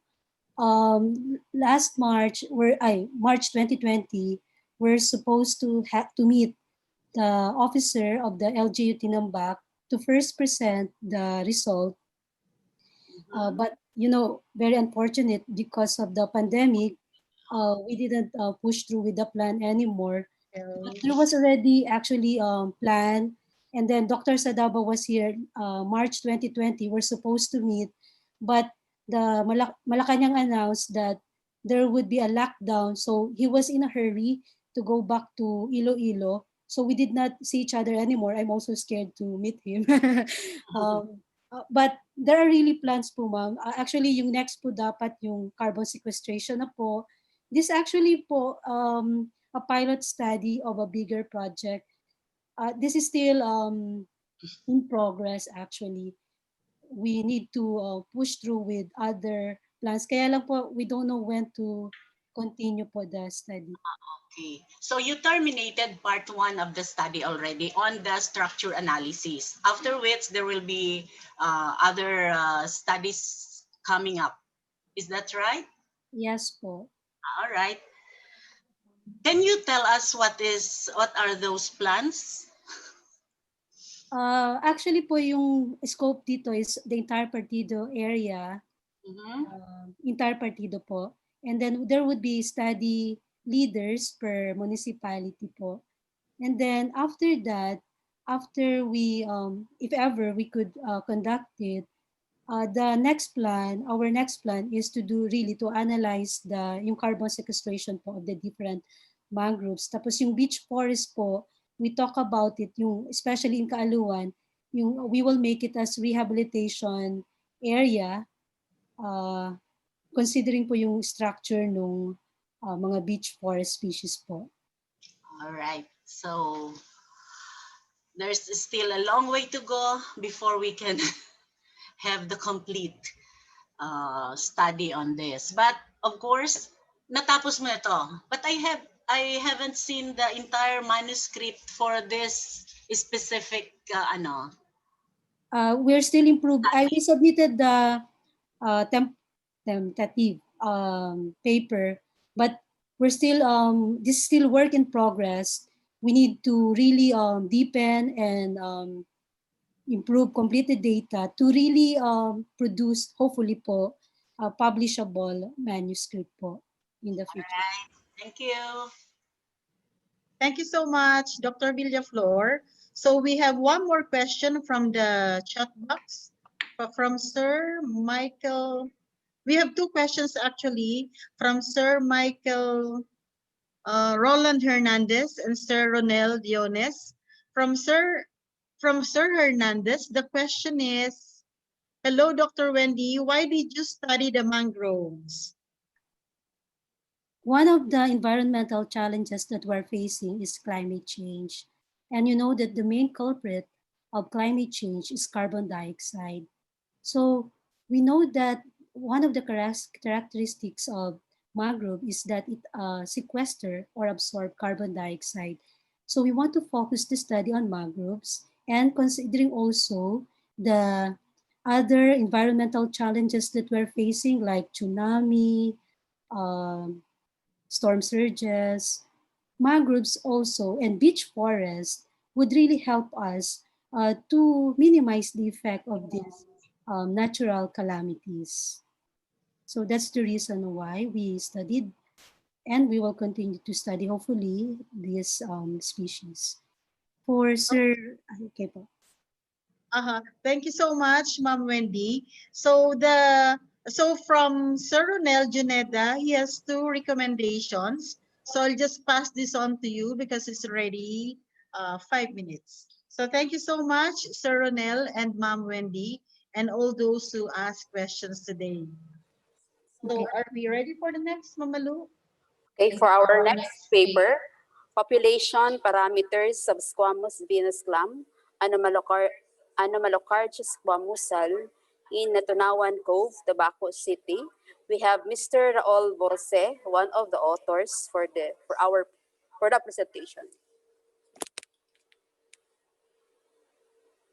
Sir. Good day. Thank you for accepting our research and for the opportunity to present this to CHED, CADGE, and PSU Regional Research Conference. Special thanks to Ma'am Gomba, the CADGE President. This is a master's thesis undertaking. With this, allow me to present our research entitled Population Parameters of Squamous Venous Clam and Malocardia Squamosa along the coast of Tabaco City, Philippines. I am Raul Borse, the main author of this study, and with me, Dr. Victor Suliman, my advisor. Harvesting of invertebrates such as clams is an important source of income and providing food for marginalized and fishing communities in developing countries, including the Philippines. One of those clams is the genus Anomalocardia. Several researchers said that there have been an increasing number of studies reporting in rapid expansion of invertebrate fisheries, and yet this rapid expansion has not been supported by any management interventions or policies based on scientific information. Scientific information of the resource is key. They said that without any appropriate information on the natural history and population biology of species to be managed, the harvesting of these resources may result in sharp declines in animal density and biomass over a relatively short period of time. In Atunawan Cove, within Lagunoy Gulf, 10 out of 15 species of mollusks and venereid clams dominate the molluscan species being glint and the cove. Anomalocardia escomosa is common and abundant in Natunawan Cove. Surprisingly, their abundance was reported minimal. This clam, together with other microinvertebrates, became part of the diet of the coastal communities as well as an important source of income. Globally, Escomosa can be found and distributed in the West Pacific from the Persian Gulf and India to eastern Indonesia, Korea, south to north of Japan, Malaysia, Philippines, and Hong Kong.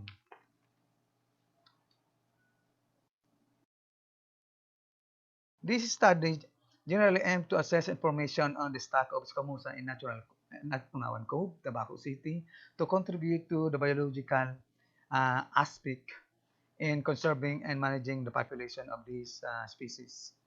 Specifically, it aims to determine relationship of length and weight measurements of the bivalve, estimate its growth and mortality parameters using the bone Bertalanffy function, generate its relative temporal recruitment pattern, estimate its exploitation level and probabilities of capture, and draw management options based on the current status of the species generated by these species. Uh,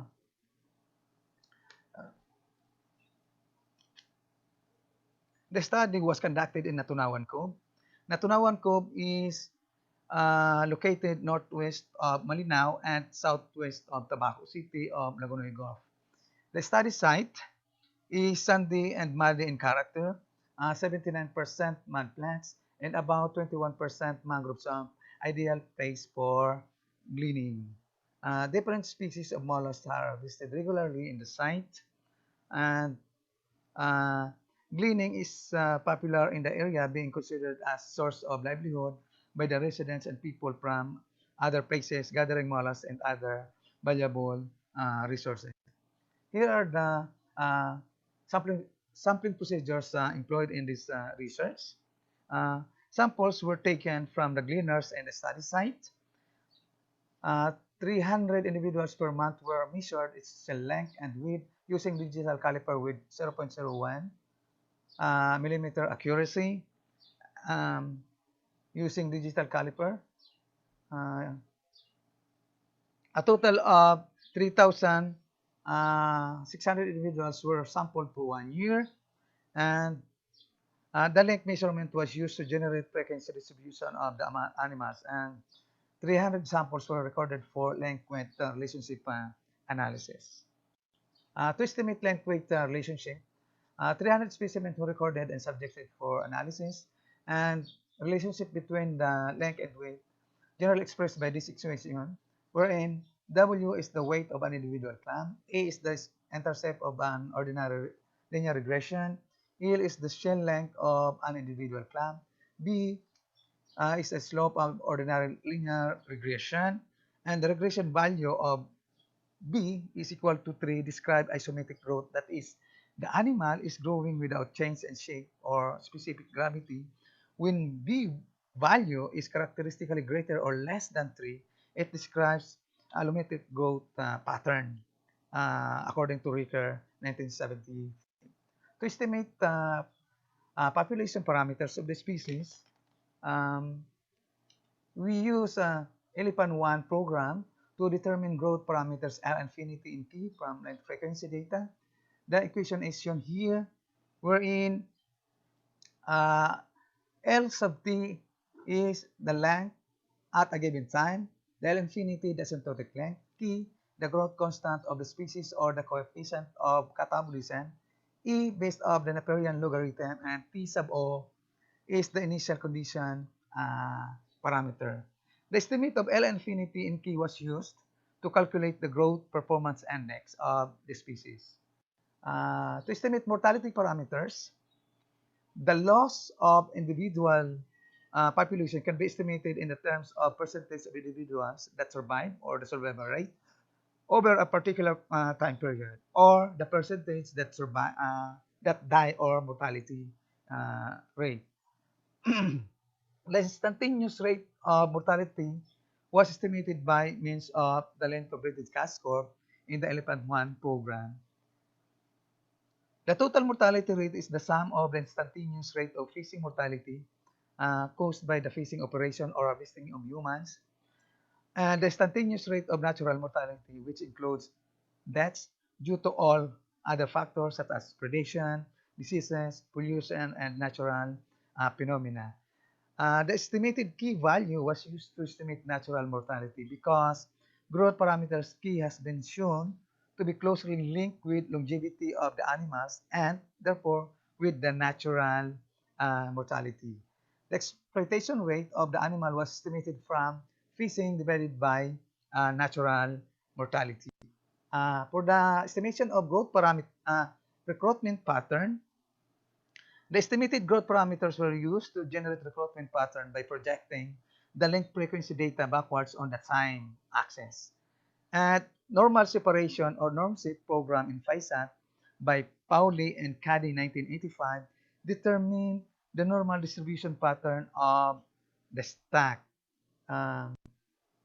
We analyzed the data using commercial spreadsheet software or the Excel and the FISAT 2 graphics outputs of the length-based fishery analysis were generated from various analyses, and descriptive statistics such as mean, median, mode, and standard deviation were used to generate mean range and monthly histogram of relative frequencies of total lengths. These were inputted in the FISAT program to run and estimate the population parameters of the studied species. These are the major findings in analysis of the stack structure, basic population parameters such as growth and mortality parameters, recruitment pattern, and exploitation rate of the animal. The scientific information generated by this study somehow fills some gap to the limited biological information of the animal and can provide basis for future assessment study of the stack. A total of 3,600 individuals of clam were measured for 1 year and subjected for length frequency distribution analysis, and length of individual ranged from 8.45, the smallest one, observed in the months of March, and 35.21 and the biggest one of the sample in the month of November. The sample population of clams showed distinct peaks for 18 and 21 size groups. The 18 size groups were observed in the months of July, August, and September, while the 21 size groups were observed in the months of May, June, and October. The peaks of smaller groups, that is 13 to 16 were observed in the months of March. The individual squamosa in this study varies in sizes and different months and with distinct peaks. The range of shell length in this study is within the range of genus Anomalocardia, reported by different authors and location. As to the length-weight relationship result, we used 3,000 specimen to use and subjected for analysis. Shell length and total shell weight recorded ranges from 13.18 millimeter to 23.95 and 1.79 gram to 4.5 grams. Length measures are highly correlated to weight with R value of 0.80. This means that the length and weight measures were significantly related, indicating that as the animal grows, its weight increases with respect to increasing length. The length-weight relationship was estimated to be the weight is equivalent to 0.08 and the length is 3.45.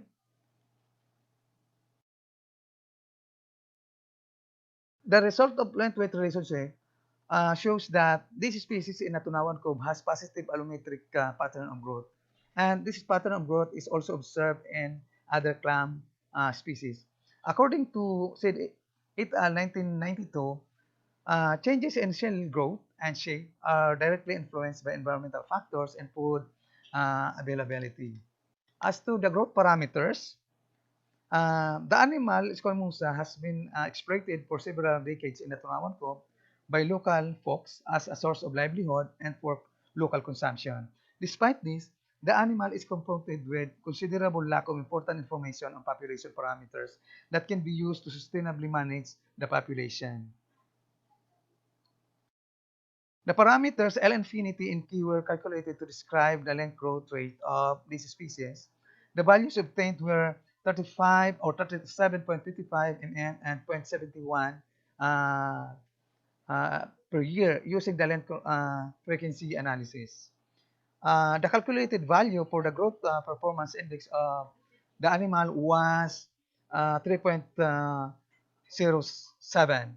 Since there was no information available on growth performance index of Squamousa, the comparison was made with other clam species, the Anomalocardia brasiliana.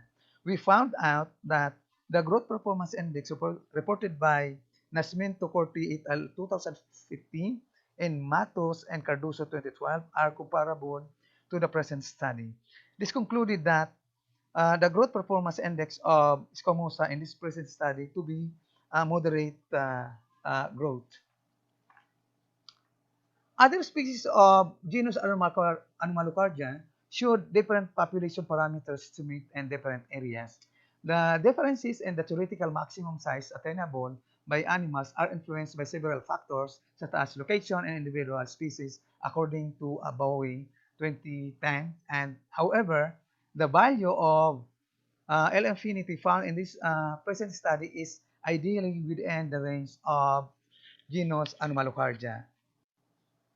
As to the mortalities and exploitation rate, the total mortality coefficient was estimated as 4.80 per year. The total mortality of Squamousa in this present study was higher than its closely related species reported by different authors for other clams. The fishing mortality was 3.39 per year. The high fishing mortality of this animal compared to its natural mortality suggests that harvesting is the major cause of death among animals. The estimated fishing mortality in this study was significantly higher compared to other venereid clam, but lower than the estimated values reported by Biron for the M. philippinarum, the same species or the same site within this study. The natural mortality was estimated as 1.41 per year. There was no information available on natural mortality estimate for Anomalocardia, even for genus Anomalocardia. However, the estimated natural mortality for this species in this study was 1.41 per year. Osman 2016 defined natural mortality as the mortality caused by all possible causes of death except fishing. About 29% of the estimated total mortality of Anomalocardia squamousa in this study was attributed to natural mortality. This animal shows high fishing or harvesting pressure, indicating about 71% of the stock mortality was attributed to this activity. As to the recruitment pattern result of the recruitment pattern analysis shows that this species in this study suggests continuous recruitment throughout the year with one major peak, and this reflects that this animal is a continuous breeder. The percent recruitment varied from 1.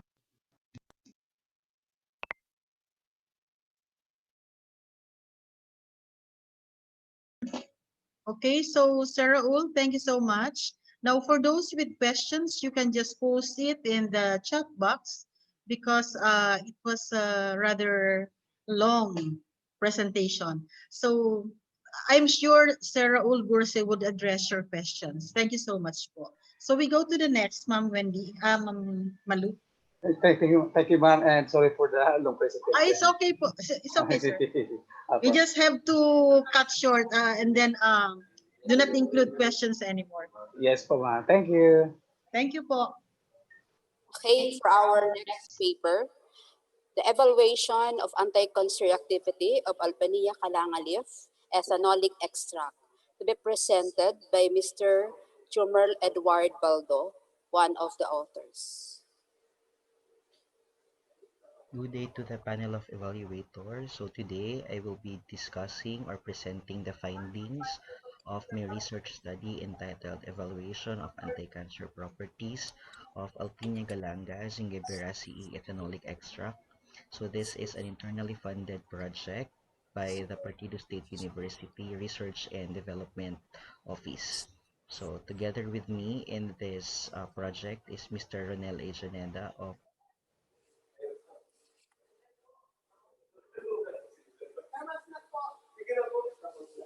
together with the big four, namely neoplasms, cardiovascular diseases, and diabetes. So cancer is the second leading cause of death globally and is responsible for an estimated 9.6 million of deaths in 2018. So globally, about 1 in 6 deaths is due to cancer. And out of this, 70% of death occur in the low and middle income countries like the Philippines, where 4 Filipinos die of cancer every hour. Let's get straight into the characteristics of cancer cells. Number one is its inability to recognize the stop signals in the process of cell division. It has defective damage control, so the cellular problems are not corrected. Number two is it has no cell suicide or apoptosis. So we know that normal cells undergo programmed cell death. If this does not occur, treatments with the damage dividing cells may not work also. Number three is it has no limit to cell divide. Okay, it grows exponentially and become uncontrollable in the latter years. Next is androgenesis or the blood vessel formation. We also know that the cancer cells are able to get nutrients and continue to grow with the aid of the blood vessels. Today, the therapies for the cancer cells include the mechanism of suppressing blood vessel formation or angiogenesis so as to starve the tumor cells and for it to no longer grow. So for the objective of the study, generally we aim to evaluate the anti-cancer property of the AGEE or the Alpinia galanga ethanolic extract. Specifically, it aims to quantitatively and qualitatively estimate the phytochemical constituents. 2. Assess the androgenic activity of AGEE using Cardioalanthoic membrane vascularity assay. 3. Evaluate the cytotoxic potential of AGEE using Tryptophan gratilia fertilization assay. And the last objective is to determine the in vitro antiproliferative activity using 2 human cancer cell lines such as HCT116 and MCF7 using Mtp assay. So for the methods, the first one is the plant collection and extraction. So the researchers secured gratuitous permit from the DENR PAMBI. The leaves were air dried, pulverized, and were soaked in analytical grade ethanol for 72 hours so as to separate the polar and the bipolar components of the leaves. Okay, so it underwent evaporation via rotary evaporator at PSU CAS laboratory. For the phytochemistry test, we employed the use of colorimetric reaction as indicators of the presence and absence of secondary metabolites.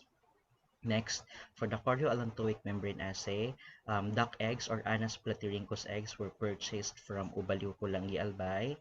At day 5, they were aseptically introduced with the different concentrations of AGEE, and then they were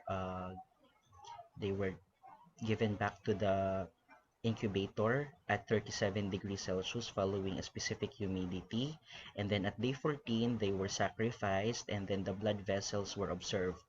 For the Tryptophan gratilia fertility assay, we tried to induce the release of the male and female gametes, the eggs, and then the sperm cell of the sea urchins. We introduced the different concentrations of the AGEE, and then afterwards 200 microliters of egg suspension was added to the solution.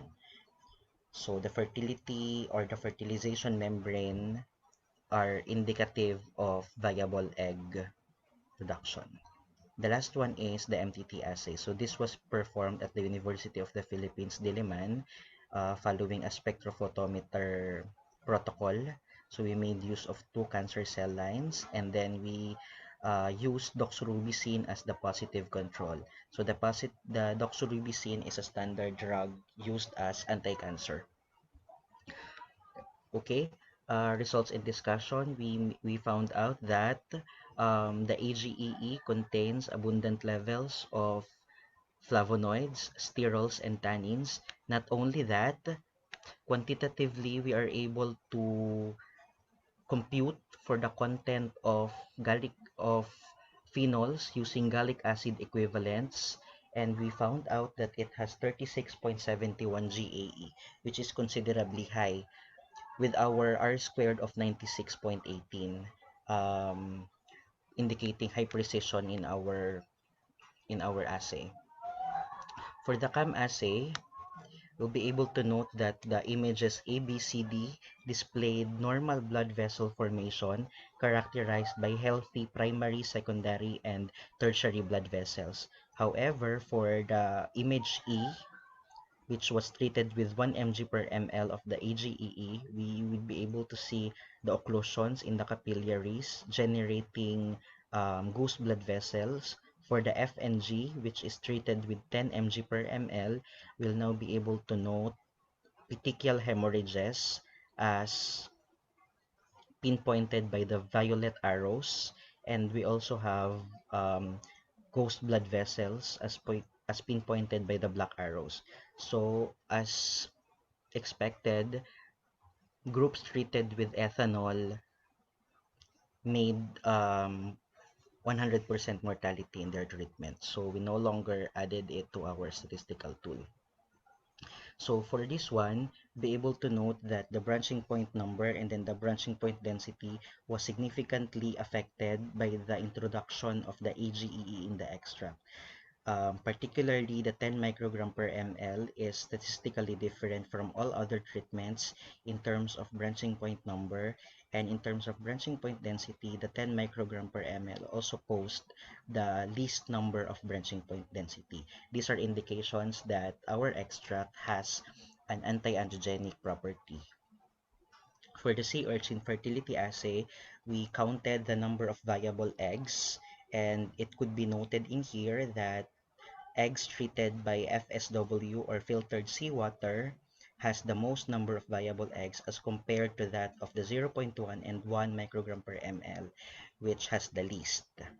Okay, so we also tried to compute for the IC50, and we found out that the IC50 for this assay is 0.097. So the IC50 is the half maximal concentration, which is an effective extract. So we'll be able to note that at a very low dosage, it is effective to induce cytotoxicity into viable eggs. For the last assay, for the MTP, we could also observe that 100 microgram per ml concentrations of our extract are able to inhibit or are able to kill HCT at 53% and MCF at 12.41%. So it could be deduced from this data that our extract is more effective in the colon cancer rather than that from the breast cancer. You will also notice that our IC50 is a bit higher. For HCT, it's 65.23, and for MCF, it is 101.4, as compared to the IC50 of doxorubicin at 0.06 for HCT and 0.54 at MCF. So our extract also displayed membrane blebbing of the cells and apoptotic bodies as characterized by the HCT 116 100 microgram per ml AGEE, as compared with that of the HCT doxorubicin treated, which displayed lessening number of viable cells or proliferative cells. So in conclusion, we are able to say that AGEE demonstrated ability to suppress angiogenesis in developing eggs of Anas platyrhynchus, Also, the extract has displayed efficacy to inhibit cellular toxicity in sea urchin fertility. This was further supported by the mortality in both cells that we use, the colon cancer and then the breast cancer. And this action can be attributed to the phytochemical components such as the phenolic groups found in the extract. The study suggests that AGEE can be tapped as anti-cancer agent in future pharmaceutical studies. Thank you very much. Thank you so much, Sir Joe Merle. We are now here on the question and answer portion. So if we have questions, please raise them now.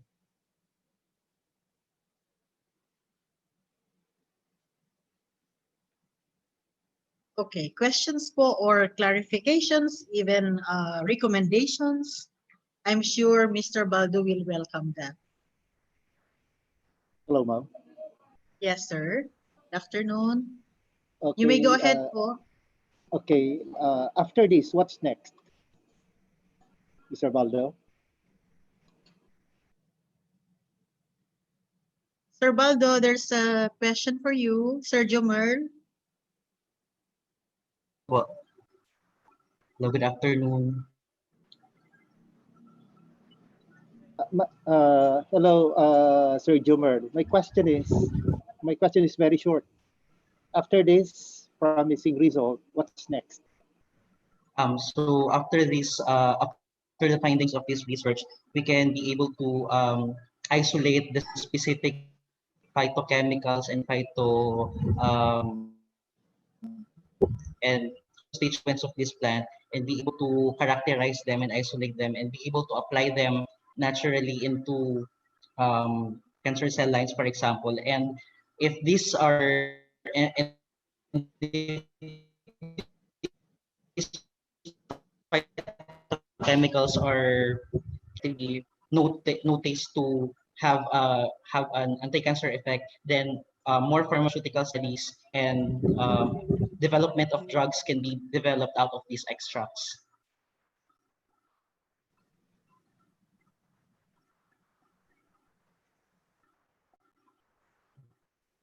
Do you have a follow-up question po, sir? Wala na po, ma'am, except for the advice to the authors na after developing that and after graduating this result of the study into anti-cancer drug, magtago-tago na kayo, hantingin kayo ng mga pharmaceutical companies. Huwag mong idamay ang co-author mo, ha? But they will get richer. We have a lot of langkwas in our in Biakle. And okay po, so next questions. Maybe some of you would like to ask some more questions. Yes, Ma'am Mariel, can I have the floor? Yes, ma'am. Yes, Dr. Villaflor. Okay, so congratulations for arriving at this research. I just wanted to ask, why did you use duck and the sea urchin as your testing animals? Yes po. For the duck assay, for the duck, the Cardioalanthoic, the chorion and then the allantoins during the development is precisely has parity. So we could say that the blood vessel formation could be the same in terms of patterns and mechanism. As to the sea urchin assay, there are this is also a standard protocol in cytotoxicity studies, and there are studies saying that 60 to 70% of the genes of humans is also the same with that of the sea urchins. That is why the results could also be the same with that of the humans. All right. Are you planning it to test in human beings? Would it be safe? We already tried to test it in cancer cell lines po, ma'am. we already assessed the human cancer cell lines, such as breast cancer and then the colon cancer. All right. Thank you. Congratulations. Thank you po. Thank you, Ma'am. Thank you. Ma'am Adele, thank you so much po. So are there some more questions? We still have the time. May from Sir Ken, may na-pick up ka bang question from the YouTube? I have a question po. Wala if I pong may. questions po from the YouTube community. Okay. As of now, wala pa po. Thank you, ma'am. I have a question po, and if I may, a question and a suggestion. Oh, yes, sir. Please go ahead. Okay. Again, to the researchers, congratulations. You really have a promising study. Similar to or related to the questions and or suggestions of the previous questioners, you might want to contact Dr. Michael Montealegre, the director of BCHRD. He's looking for exactly researchers like these na papasok doon sa Tuklas Lunas na program. So Yes, sir. might We want to actually consider have that. Yes, sir. We actually have a recently funded project by BCHR. Ayun. Okay. And then to my question, curious lang. PSU, BCHR. Sige, that's very good. Buti. I hope that continues. Question, just curious, how did you arrive at selecting Alpinia galanga as opposed to other plants? Yes, sir. You know? Because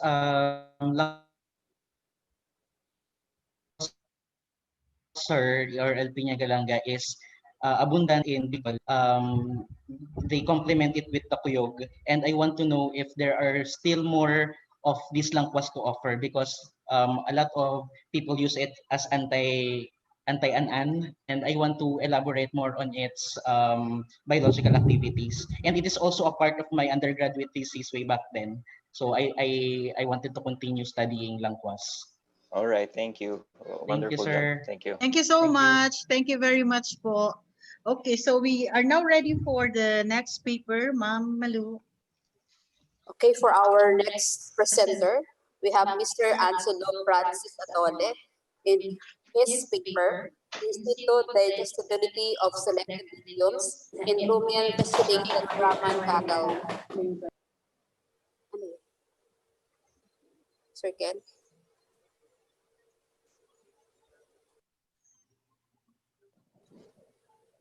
Sir Ken?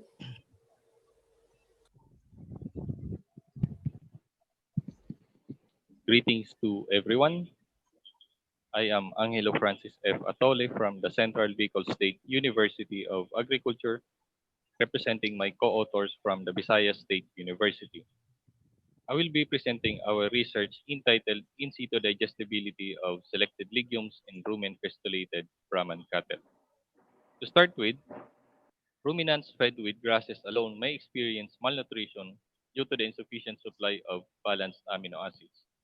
This may result into poor performance. Therefore, in the case of growing cattle, feeding time is extended. Consequently, marketing is delayed than expected. The microbial cell protein from the rumen microflora is insufficient to efficiently provide the quality protein in the intestines as bypass protein. Ruminants require protein supply and later amino acids at the intestinal level to attain the performance. This can be achieved by feeding legumes as the cheapest protein source. Hence, we measure the dry matter degradation, broad protein digestibility, ash digestibility, and organic matter digestibility of selected legumes. The legumes tested were the Flemingia, Rensone, Indigo, and Stylo. Before testing these legumes, the bull was dewormed with albendazole and ivermectin following the manufacturer's recommendation. The bull was fed with freshly chopped napier grass as basal diet and ground legume leaf meals at 70-30 ratio. The amount of the daily diet was based on the daily dry matter intake of the bull and fed for 24 days to enable the rumen environment adjust with the new diet. The health and behavior of the bull were also observed for better welfare. The legumes were sun-dried until 86 to 88% dry matter was reached and individually hammer milled. The leaf mills were individually weighed and sealed in a nylon bag. The sealed nylon bags containing the sample leaf mills were then placed in a lingerie bag with stainless steel weights. This is to ensure the nylon bags will not stay afloat during the incubation process. The nylon bags were incubated for 24 and 48 hours following the sequential addition method. This was done by incubating first the 48-hour samples on the first day and 24-hour samples on the second day. On the third day, all nylon bags were withdrawn and washed in a running tap water until the water ran clear. The overdried samples were analyzed at the Animal Nutrition Laboratory of the Visayas State University. Then the data were analyzed using a one-way analysis of variance, Tukey's honestly significance difference test in a statistical package for social sciences, version 19 computer program was used to compare differences among treatment means. Results showed that for percent dry matter, stylo has the highest while indigo has the lowest. For percent crude protein, Flamingia has the highest while indigo has the lowest. For percent organic matter, Flamingia has the highest while indigo has the lowest. And for percent ash, indigo has the highest while Flamingia has the lowest. For dry matter degradation, indigo has the highest for 24 to 48 hour of incubation periods, while Flamingia has the lowest. For crude protein digestibility, indigo has the highest for 24 to 48 hour of incubation periods, while Flamingia has the lowest. These parameters showed significant differences at 1% level. For percent ash digestibility, indigo has the highest at 24 to 48 hour of incubation periods, while stylo and Flamingia are lowest at 24 and 48 hour of incubation periods respectively. For organic matter digestibility, indigo has the highest at 24-hour of incubation period and Rensone at 48 hours. But stylo has the lowest for both 24 and 48 hours of incubation periods. Also, these parameters showed significant differences at 1% level. To explain these results, the condensed tannin present in Flamingia protected the protein from excessive microbial degradation in the rumen and thus promotes more bypass protein at the intestinal level. The high digestibility of dry matter, crude protein, ash, and organic matter of indigo can be attributed to the low tannin content, neutral detergent fiber, and acid detergent fiber in the leaves. Consequently, a low amount of bypass protein reaching the small intestines due to the excessive microbial degradation in the rumen is expected. The binding properties of tannin with protein and minerals protect the material from excessive microbial degradation in the rumen. These complexes later on disintegrates at the intestinal level because of the low pH and thus making protein and minerals available for absorption. Therefore, animal will efficiently and productively perform at a shorter period of time than being fed alone with grasses. To conclude, among the legumes tested, Flamingia has the highest bypass protein source in ruminants. For further studies, it would have been better to assess the total digestibility of legumes by measuring the nutrient composition in the excreta. Additionally, it would be more meaningful to identify and quantify the anti-nutrient factors present in legumes, their biological activity, nutrient affinity, and contribution to ruminant nutrition and performance. Amid of the pandemic, by feeding ruminants with legumes that have greater bypass protein potential will be more practical and useful to farmers because cattle will be heavier and will be sold shortly than expected. Thank you very much. Thank you so much, Sir Angelo Atole. Okay, so now we are open for questions, for verifications, for queries, whatever.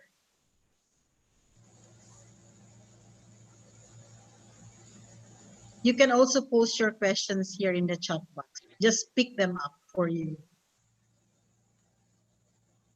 Anyone with question?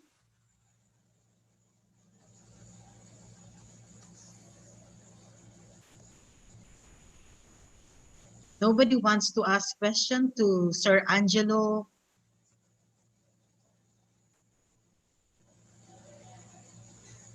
If there are no questions for Sir, maybe we can move on to the next. Thank you very much, Sir Angelo Atole et al.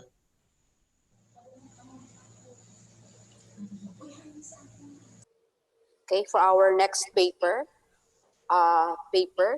growth performance of broilers supplemented with different levels of fermented madre de agua leaf extract in the drinking water by Mr. Mark Anthony Ampungan.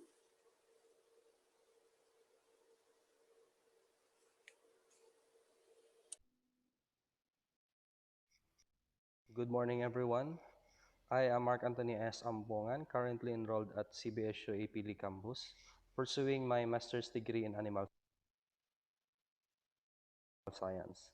I am presenting you my undergraduate thesis, which was conducted last March and April of 2020, entitled Growth Performance of Broilers Supplemented with Different Levels of Fermented Madre de Agua Leaf Extract in the Drinking Water. To start with, let me cite first the reason why I choose this study. First is the food security. As everyone knows, that the agriculture sector is one of the most underdeveloped industry in the world, especially in the Philippines where they focus on industrialization. Therefore, as an agriculturist, we have to focus on and double our time in producing enough food that will feed the growing population. Number two is food safety. Since doubling the production is the main focus, food safety is being compromised. In what way? The answer is by using inorganic chemicals that in the long run may cause damage to our health. The third one is the environment. Due to these chemicals being induced to the food producing animals, it has a huge effect in the environment as well in the long run, of course. Madre de Agua, I choose this plant because I have read in some of the literature that it is an excellent substitute to commercial feed diets in our livestock with, of course, minimal cost.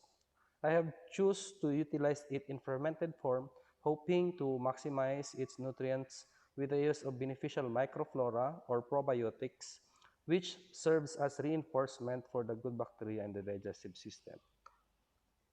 So the objectives of this study was first, the growth performance where I determined the initial, weekly, and final weights, weight gain, and the average daily gain. Further, I have also determined the feed and water consumption, feed conversion ratio, and the feed cost per kilogram gain in weight. In the economics, at the end of the study, I have assessed the economics of the study using the cost and return analysis. In the materials and methods, first, the experimental animals, I have used a total of 160 straight-run day-old broiler chicks with Cornish crossbreed and was purchased at the nearby hatchery in Baao. So only healthy chicks were selected and used in the study. So the experimental treatment and design. So 4 treatments were used in the study using different levels of fermented Madre de Agua leaf extract. And then a randomized complete block design was used in the study. There were 10 broilers for each treatment and was blocked 4 times. The treatments are the following. Treatment 1 is the control which given plain water only. Treatment 2 with 20 ml fermented Madre de Agua per liter of drinking water. Treatment 3 with 40 ml and treatment 4 with 60 ml. So the specific experimental procedure, so the housing, since we all know that the requirement for each bird is 1 square foot. So I decided to build a cages using locally available materials measuring 4 feet by 2.5 to accommodate the 10 birds for each cage. So the cleaning and sanitation was also done 1 week before the arrival of the chicks. The cleaning and sanitation includes the feeders and waterers. So in brooding, I have the separate brooding cage with 4 50-watt bulbs. Feathers and waters was also provided. I used rice hull as beddings and the newspapers.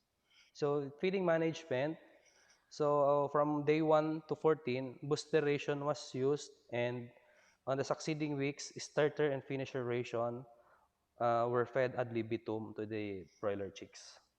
So the statistical analysis, I used the analysis of variance in a randomized complete block design. So in the preparation and inclusion of fermented Madre de Agua leaves, as you can see in the picture, the first step is the harvesting. The Madre de Agua leaves was just harvested at the forage plantation and the Department of Animal Science. The next step is the chopping of the leaves, then weighing, then blending with water, then mixing with molasses, then fermentation for 10 days, and then after 10 days, the pressing and the straining, then the storage. So you have to store it on room temperature, so I use the refrigerator to be used in storing the supplement. So let's now go to the results and discussion. As you can see in the table, so the initial weight was found highest in treatment 3 with 142.25, while the rest has 142 grams. So in the first 2 weeks, treatment 1 performed well with 337.25 grams on the 14th day and 558.75 on the 21st day. While the last 2 weeks, the best performing group was the treatment 2 with 20 ml fermented Madre de Agua extract with 930.75 grams on the 28th day and then 1,460.13 grams on the 35th day. In terms of the weight gain, so since that the treatment 2 has the highest final weight, so it also has the highest weight gain with 1,318.13, while the lowest was the treatment 4 with 1,265.90 grams. The average daily gain was also excellent in treatment 2 with 47.08, while the lowest was with treatment 4 with 45.21. All of these parameters was found not significant based from the analysis of variance. So let's now go to the next parameter, which is the feed consumption. So the highest feed consumed was with treatment 3 with 40 ml fermented Madre de Agua with 2,488 grams of feed, and the average feed conversion ratio was best in treatment 2 with 1,000 or 1.86, and the feed cost per kilogram gain in weight was also best in treatment 2 with 61.49. In terms of water consumption, so the highest consumed water was in treatment 3 with 5,996.56 ml of water. So also all of these parameters was found not significant. So in economics, so as you can see, the highest amount used in the study was in treatment 3 with 5,273.04, while the lowest was with control group with 5,026.41. This is maybe due to the amount of supplement used in the study. So, but after selling all the product, so the highest net income was in treatment 2 with 699.89, and the return of investment was also best in treatment 2 with 13.61. So that's it for the results in discussion. So in conclusion, the different levels of fermented Madre de Agua leaf extract in the drinking water did not significantly affect the growth performance of broilers. Next, the economics assessment revealed that fermented Madre de Agua at 20 ml per liter gave higher income, thus higher return on investment was noted. While higher levels of supplement of 40 and 60 liters lowers income and return of investment when compared with control group, this result is due to the amount of inputs used versus the final weights of broiler. So to recommend, I recommend the use of 20 ml fermented Madre de Agua extract in the drinking water. So then they conduct further study on the growth performance of broiler using the fermented leaves in other preparation of fermented or of Madre de Agua leaves, such as extract, leaf meal, and decoction. The use of fermented Madre de Agua as supplement in poultry and livestock species via the drinking water may be explored. That's all for my study. Thank you for listening and good day. Thank you, Sir Mark Anthony Amponga. Okay, we are now on the question and answer portion. So if you have questions again, feel free to raise them up. Those who are quite shy, you can write in the chat box and we will pick them up for you. Ma'am, am I shy? Oh, Mr. Shy. I'm shy. Okay, Sir Anthony, Sir Mark Anthony, Mr. Ampongan, good afternoon. Good afternoon po, sir. I heard that this is your BS thesis. Yes po. Okay, welcome to the world of research. Thank you, And sir. I will be presenting some comments, which probably, which I presume you would take positively. And I would like to start directly with your result. As far as gain weight of your birds ba to? O, yes, are concerned, kung sa Bicolwa effect, di ba? Yes, sir. Wa effect. Okay, but your economic analysis, ayo effect, sabi sa Albay, ayo effect. Ayo effect, sir. Kasi it looks like that you'll gain more in embarking on the treatment 2 rather than the 3 and 4. In your experimental layout, you have a good placebo, and that is water itself. But since in the end, you wanted to recommend which treatment you wanted to use, you should have considered positive control for more wider leverage or opportunity for you to make decisions in recommending. Now, may I inquire about the economic analysis? What I saw in your document or in a manuscript is, it is the supplement that spelled the difference. May I know what are the supplements are? So, yung supplements, sir, na ginamit po is the fermented Madre de Agua extract. So, yung pag-produce po kasi is medyo costly kasi yung molasses din po, so yung leaves din na kinuha sa farm. So kasi sir, tinutut ko siya na as bibilhin po yung mga dahon. Yes, that's good. But am I right on assuming that you use different amount with different cost, of course, of additives or supplements per treatment? Yes po. Okay, that's your treatment. And this is spelled the difference, yung cost.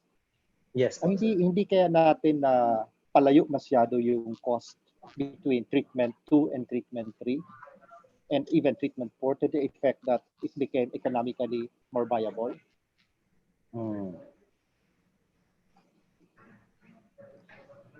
Kasi So, napakalaki ang impact nun sa economic analysis mo eh. Apo. Kasi sir, tig-compute ko din po muna siya yung cost per ml ng supplement, and then bago ko siya minultiply doon sa amount of supplement given to the birds. Okay, in deciding the treatments, have you had any preliminary run of treatment concentrations before deciding on the 10 ml, 20 ml, 40, 60 ml? Come again po, sir? Yung pagsiset niyo po ng treatment concentration, nagdaan ba tayo sa preliminary muna for us to decide na etong gagamitin ko na 20, 40, 60 ml? Meron bang preliminary? No, wala po. Okay. Allow me to wrap up my comments. You recommended the use of 20 ml FMDAE as a promising supplement replacement. And also you recommend, yes, you recommended that as a supplement. My question is, kaya bang suportahan ang result natin ang recommendation na to? I'm not saying that not significant results are not results. It is indeed a very good result. Yes, sir. So any recommendation that may take off from not significant statistical analysis should be carefully thought of. Diba? And in this case, you're at that predicament. So the question is, yun hubang mga result natin, statistically not significant differences of the weight gains, although merong magandang economic impacts yung ibang treatment, kaya bang suportahan yung recommendation natin? Balikan sir, yung recommendation natin is based lang po doon sa result ng study wherein yung mas maganda yung result na birds is yung supplemented with 20 ml. So that's why I recommend the 20 ml. Based po sir sa result ng economic analysis. But from the standpoint of technical result din dun sa disparity ng mga weight gains or growth performance as you measure the weight gains, wala eh. Yes, so, yun ang tinatanong ko. Are we just going to jump into a conclusion that we need to bank on this based on economic analysis? Or baka sa dulo magsisi tayo because wala din. Water is enough. Hello, sir. Hello. I have here my co-author, Mr. Angelo Francis Atoli.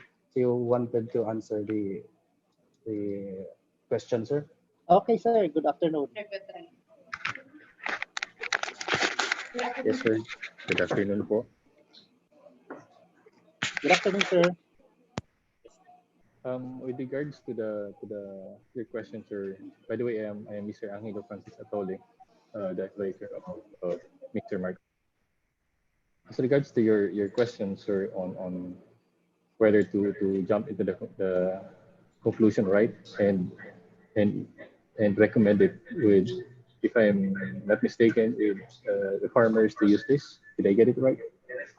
Yes. Yes, sir. Well, in fact, to our knowledge, when we were formulating the proposal, we're in difficulty of finding studies as regards to the fermented Trichantera madre de agua leaf meal, because most of the studies are more on the use of Trichantera leaf meal as feed for ruminants. And in fact, I did this before in my previous research when I was in Visayas. So it's the study is lesser when compared to ruminants. So what we did was, based on other studies using fermented leaves that have somehow comparable results, we decided to, since we have no concrete information on what specific level to use, we came up with these levels similar to those previous studies, and therefore we could not say a concrete explanation, or I would say recommendation, that using 20 ml per se will be the best. Maybe if as mentioned, I would say in the recommendation, I hope it's in the presentation, or if that is in the manuscript, the use of other preparations may be considered. Maybe, for example, the process may not completely extract the protein or any other important components in the Trichantera leaf meals that were not absorbed by the animal per se. So for this reason, we are not completely saying that the use of 20 ml formaldehyde um, tricanthra leaf meal extract will completely solve the problem. So that's what we did, sir. Thank you, sir. Okay. That's exactly my point, and we take that as the response of the co-author. Thank you, sir, and Excuse me congratulations po. as well. Yes, okay. So thank you so much, Sir Ronel, for your technical input. And thank you very much to the two reporters, to the two researchers. So we now proceed with the next. Thank you, sir. Okay, good afternoon again. For our next paper, Socio-Economic Profile and Diversity Awareness of Fishers in Upstream Part of Bickle River in Camarinosaur. For our presenter, we have Dr. Mirna Bigeha. Sir Ken. Good day to everyone. Today I am presenting to you our research entitled Socio-Economic Profile and Biodiversity Awareness of Fishers and Upstream, part of Bickle River in Camarinosaur. This project was funded by DEBAR and BIFAR and conducted from September 2019 to September 2020. In behalf of Mr. Plantado and Ms. Bigiha, I, Dr. Myrna C. Bigiha, presenting the result of this introduction. The Bickle River in Camarines is divided into three areas: the upstream, midstream, and downstream. The upstream of Bickle River is located at the one barangay of Baaw and 9 barangays of Nabua and Bula. The Bickle River has nourished life along the environs through which it flows 1.3 million people in the agriculture and fisheries sector benefit directly from it. The river basin lies within the main typhoon belt of the Philippines, thus experiences frequent tropical storms and typhoons. The present study, a survey on the socioeconomic status of fishermen community, was carried out on villages of upstream part of Bickle River in Camarinosaur. The general objectives of this study is to assist the socioeconomic profile and local biodiversity awareness of fishers in upstream part of Bickle River in Camarinosaur. The specific objectives are: first, to determine the socioeconomic profile of rural fishers. Second, to determine the different types of fishing gears and fishing practices used by the fishers. Third, to determine the local awareness and biodiversity of fishers. Fourth is to evaluate the constraint faced by the fishers near the Bickle riverine areas. Methodology: we use standard map showing project coverage. There were 9 barangays from municipality of Nabawa and Bola participated in this project and 1 barangay from Baaw. We also conducted FGD to fishers to determine their profile, knowledge about biodiversity, fishing practices, and problems encountered. After FGD, we organized the fishers as one association and as required by BIFAR. For data collection, we uses combination of interviews and observation on the fishers, villages along the riverine area, and survey questionnaires using structured and unstructured questions. Results and findings. Table 1 shows the demographic profile of the respondents. Majority of the age respondent ranges from 49 to 59 years of age. Majority were males and married. Generally, respondents are elementary graduate and some are undergraduate high school. The primary and secondary source of income are fishing and farming. Fishing practices and fishing gears used by the fishers. As shown in Figure 2, there were 7 types of fishing gears used by the fishers in the upstream part of Beakle River. The common gears used are gill nets and traps. Interestingly, no fishers uses the chemicals and poisonous substances.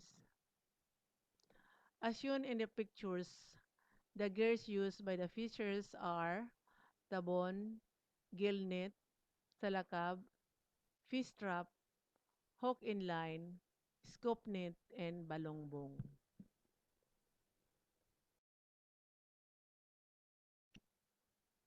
Biodiversity awareness of fishers. 33 of these fishers don't know about river biodiversity, and 33% were not aware about biodiversity. Awareness on the composition of river biodiversity. 59% stated that river biodiversity composition are animals and microorganisms. 22% stated are trees, plants, and forest. And 14% are rivers, lakes, and streams. Awareness on the importance of the river system and other ecosystem. In 3 municipalities, 37% agrees that river system provide food, livelihood, and medical benefits to the people. 20% believes that river system provides recreational, physical, and mental benefits, tourism activities, and spiritual activities. And 18% were certain that river system serves as habitats of various species. Awareness on the different ecosystem in the area. Fishers were not aware about the other ecosystem in the Bickle River Basin, which are rivers and lakes. Awareness on the characteristic of river systems.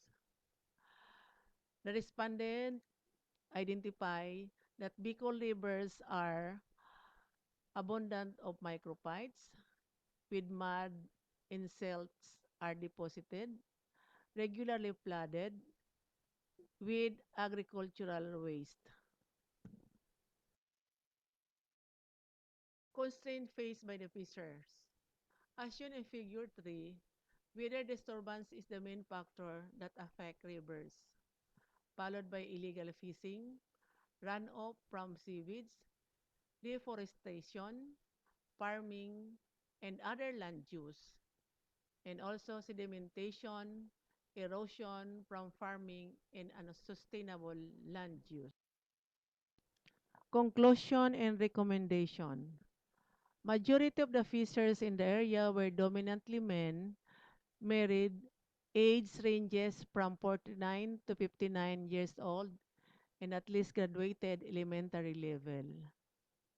There were 7 types of fishing gears used, and the most extensively used was gill net or depending upon the seasonal variation. Most fishermen were less perceptive about river biodiversity and the effect of real situation of the river to the life in the riverine. The river constantly flooded, muddy, and abundance of microphytes, and the river area are increasingly threatened by calamities and human activities.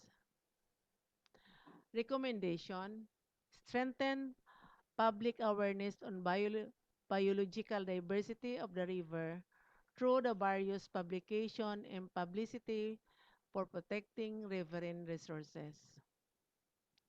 The BIPAR should strengthen mechanism for the implementation of balik sigla sa ilog at lawa or Basel programs and increase support to LGU's initiatives in protecting and restoring biodiversity of the river in a culturally appropriate manner. Thank you. And Good day again to everyone. Thank you, Ma'am Mirna.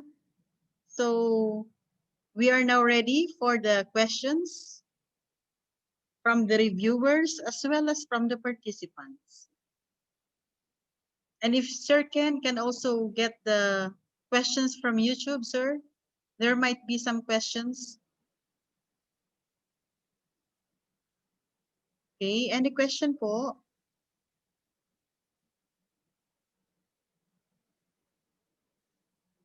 If there's no question, I think the paper is very clear to all. Okay, there's no question from YouTube, according to Sir Ken. From Hello, chat ma'am. box, no question. Yes, sir. Sir I have, Ronel? Okay. I have many questions, but I would rather opt to shoot them directly to the authors. Okay po, sir, go ahead. The document, not verbally. I'll shoot the my comments directly to the authors by I think sending this to their messenger accounts, not here. Okay. Or if I may, I have one query about this is major, about the recommendation. The last bullet of the recommendation states that BIFAR should strengthen mechanism for the implementation of balik sigla sa ilog at lawa or BASIL programs and increase support to LGU's initiatives to protecting and restoring biodiversity of the river in a culturally appropriate manner. My question, if I may ask the presenter, is paano ba natin gagawin? Can you elaborate along this line on how BIFAR and LGU could do this recommendation? Okay, Ma'am Mirna, please. Hello po. Hello. Nadadaog na po nindo. I can hear you, ma'am. Okay. Sir Ronel, of course, that can be done if the LGU and the BIPAR and other and issues will help one another to solve the problem in the Bickle River. Of course, since there is an existing program in existing program of the BIPAR, so I think we could help them to support them, and of course we have to coordinate the mayor, the LGU, in order to tell them what is going on in the river. Anyway, Sir Ronel, this is only a part of our research sa biodiversity sa Bicol, and this is only in the upstream. But of course, there is a general result of this study. I just present this part on the upstream. Okay po, sir. Okay, ma'am. I will just shoot the entirety of my comments to the committee, and probably they would disseminate that, I think, to the authors. Thank you, ma'am Mina. Okay, sir. Okay, thank you so much po, Sir Ronel. So are there some more questions from the reviewers or from the participants? No more?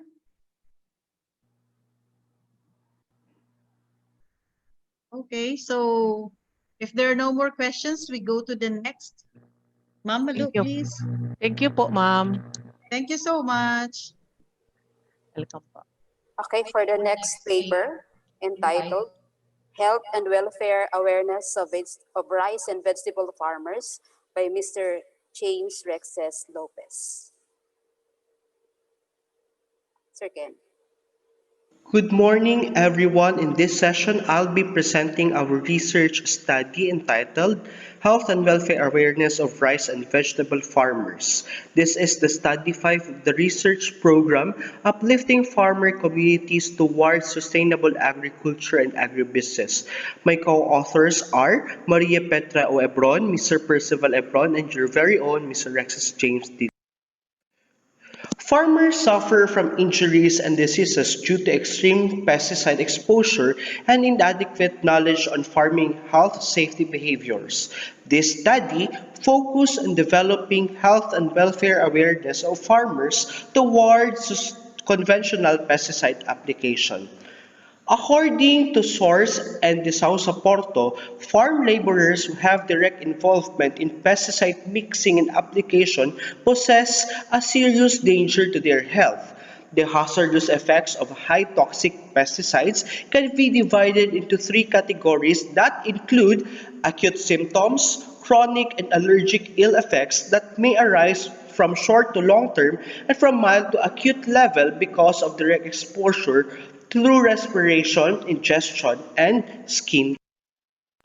In most cases, farmers who have great exposure suffer from health diseases due to lack of good agricultural practices such as unmaintained and inappropriate spraying equipments, inadequate storage practices, usage of leftover pesticides, banned toxic chemicals application, and improper usage of personal protective equipment due to lack of awareness. Moreover, farmers suffer from injuries and diseases due to their low awareness and lack of adequate education, particularly on farming health and safety. In this paper, it aimed to identify the level of farmers' knowledge towards negative effects of conventional farming on human health.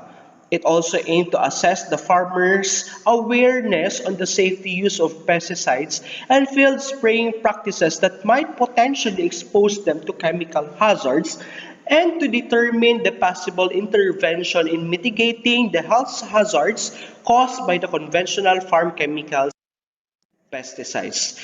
This study was conducted in the town of San Jose, Camarinosaur, where rice and vegetable farming is the main livelihood. This study has total number of 175 respondents, where 91 of them are rice farm laborers who are directly exposed to pesticide. They were from barangays Catalotoan, Kalalahan, Mampiraw, and Bagakay. 84 from the total respondents were hands-on vegetable farmers from Barangay Ponglon, Nagas, Telegrafo, and Salugon. This study used purposive sampling design using Snowben's formula, including ratio and proportion for rice farming and total enumeration for the vegetable farming. The data were gathered through the use of standardized survey questionnaire based on the published literature on assessment of farmers' awareness on the safety and health implications of the use of agrochemicals, and interview reinforced by the focus group discussion. The mean score was computed after farmers' responses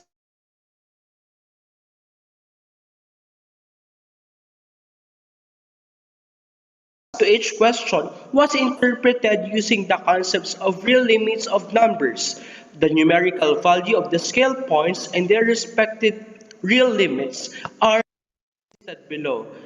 Strongly agree, agree, neutral, disagree, and strongly disagree. Please take a look at the screen for the full information. For the decision rule, any mean score below 3 was interpreted as a serious challenge to farmers' use of PPE and knowledge or awareness level of health implications of agrochemical use. Likewise, any mean score more than 3 was considered as not a challenge at all. The personal characteristics of the rice farmer respondents were majority male, with 57% ranging from 50 years old and above. In terms of educational level, majority of them are high school graduate with 54%. It was observed that most of the farmers who are engaging in rice farming are dominated by old men and few are young.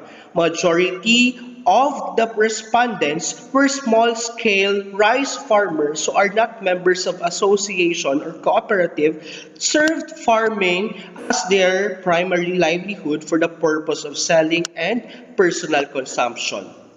The personal characteristics of the vegetable farmer respondents were dominated by male with 75%, ranging from 50 years old and above. In terms of their educational level, majority of them are high school graduate with 56%.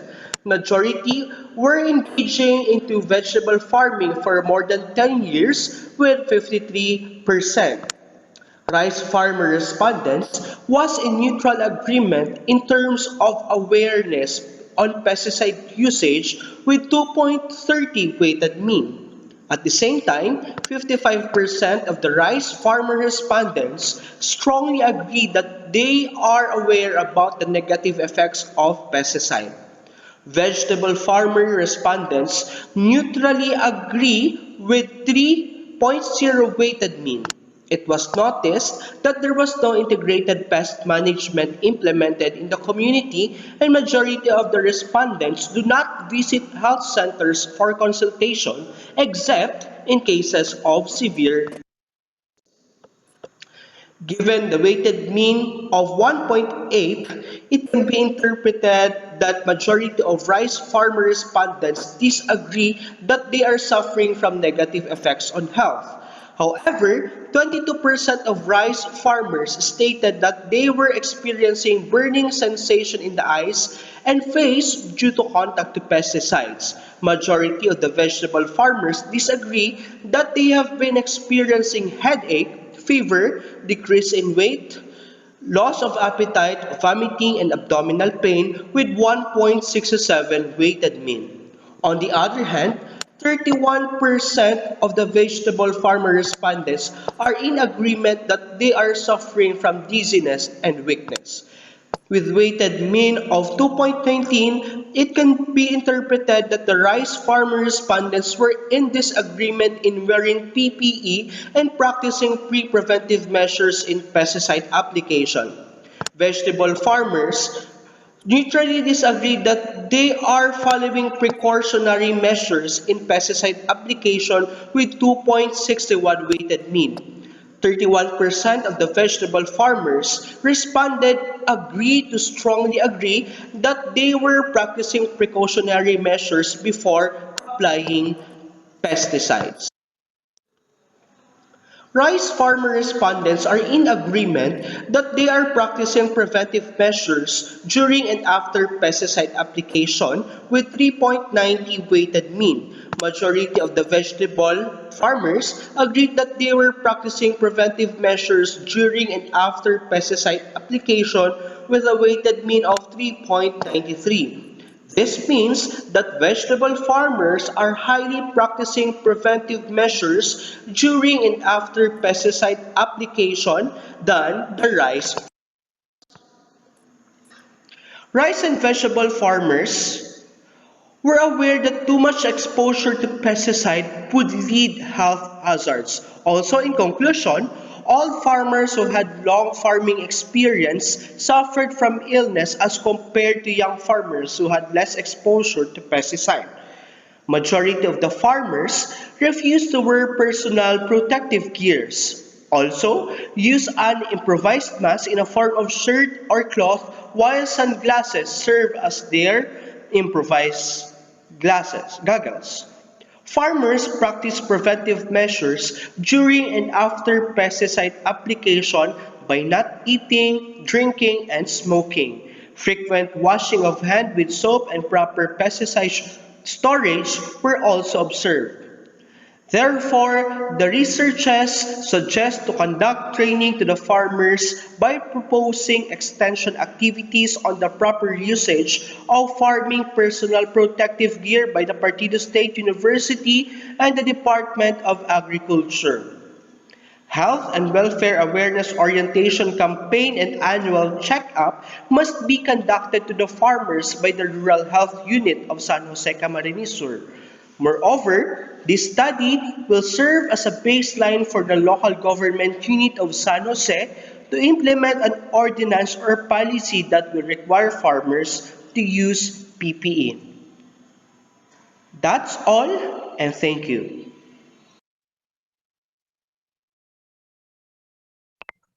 Thank you so much, Sir Rexus James Lopez. Now, your name is corrected already. So it's not James Rexus.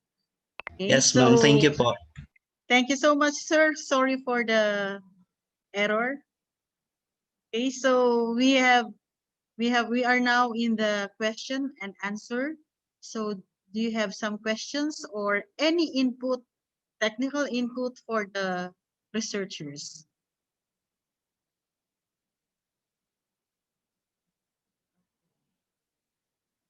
There's no question here in the chat box, but maybe from our other participants now or from the reviewers. Hello, no questions? No questions po. So if there are no questions or queries or recommendations, we move now to the next presenter.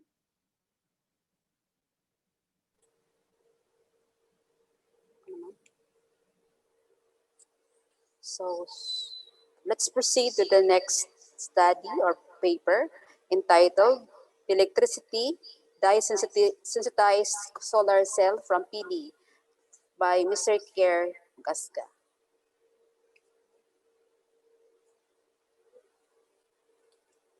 Electricity.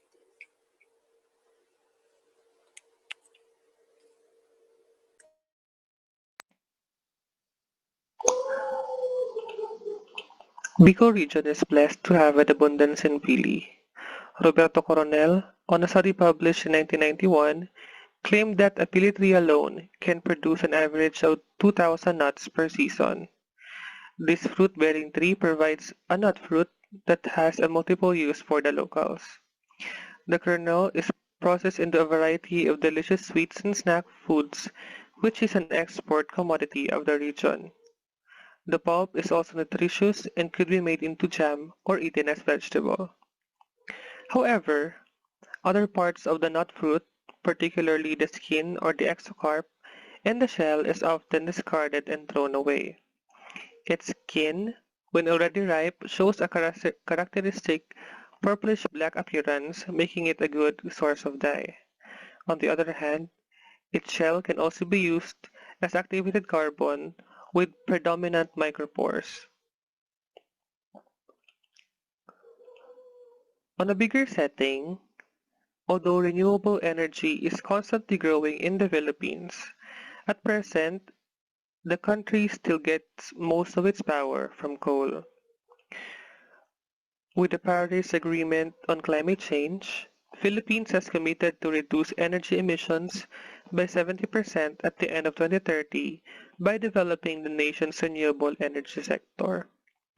The Department of Energy's National Renewable Energy Program seeks to increase the renewable energy base capacity of the country to an estimated of 15,304 megawatts by 2030 and to at least 20,000 megawatts by 2040. Even going back to Bico region, the Department of Interior and Local Government reported to have more budget for power supply. Now, what if we utilize waste materials to aid a societal transformation? We create a solution. To the panel of judges, participants, and attendees of this regional research conference, ladies and gentlemen, I am Kier Gasca from Partido State University, and I present a solution entitled Electricity Dye-Sensitized Solar Cell from Pili. For starters, a dye-sensitized solar cell is an inexpensive solar cell belonging to a group of thin-film solar cells. It is the most competent, promising photovoltaic cell that employs nanotechnology. Electricity is an example of a dye-sensitized solar cell. This type of sensitized solar cell uses exocarp of pili as photosynthesizer, and chemically activated carbon from its shell is used as carbon-based counter-electrode. The design of the fabrication of electricity involves a set of different layers of components stacked in serial as shown in the figure. It involves pilinate activated carbon as counter electrode, electrolyte solution, Pili exocarp dye, titanium dioxide as anode, sandwiched by two transparent indium tin oxide conductive glass and sealed by hot melt adhesive film. Design expert, a software operating response service methodology was used to evaluate the parameters in the study and provide optimization. Also, response service methodology was used to further study the interactive effectiveness of film thickness of titanium dioxide nanoparticles and soaking time to short circuit current density, open circuit voltage, fill factor, and conversion efficiency. Presented in the figures are the responses value to varying factor.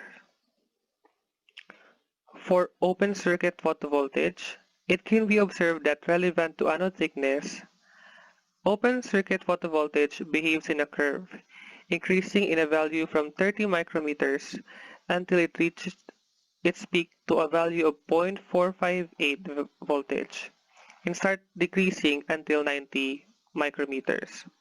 On the other hand, with respect to the soaking time, there has observed a minimal response, only having a slight positive inflection towards the 12-hour and 24 hours end.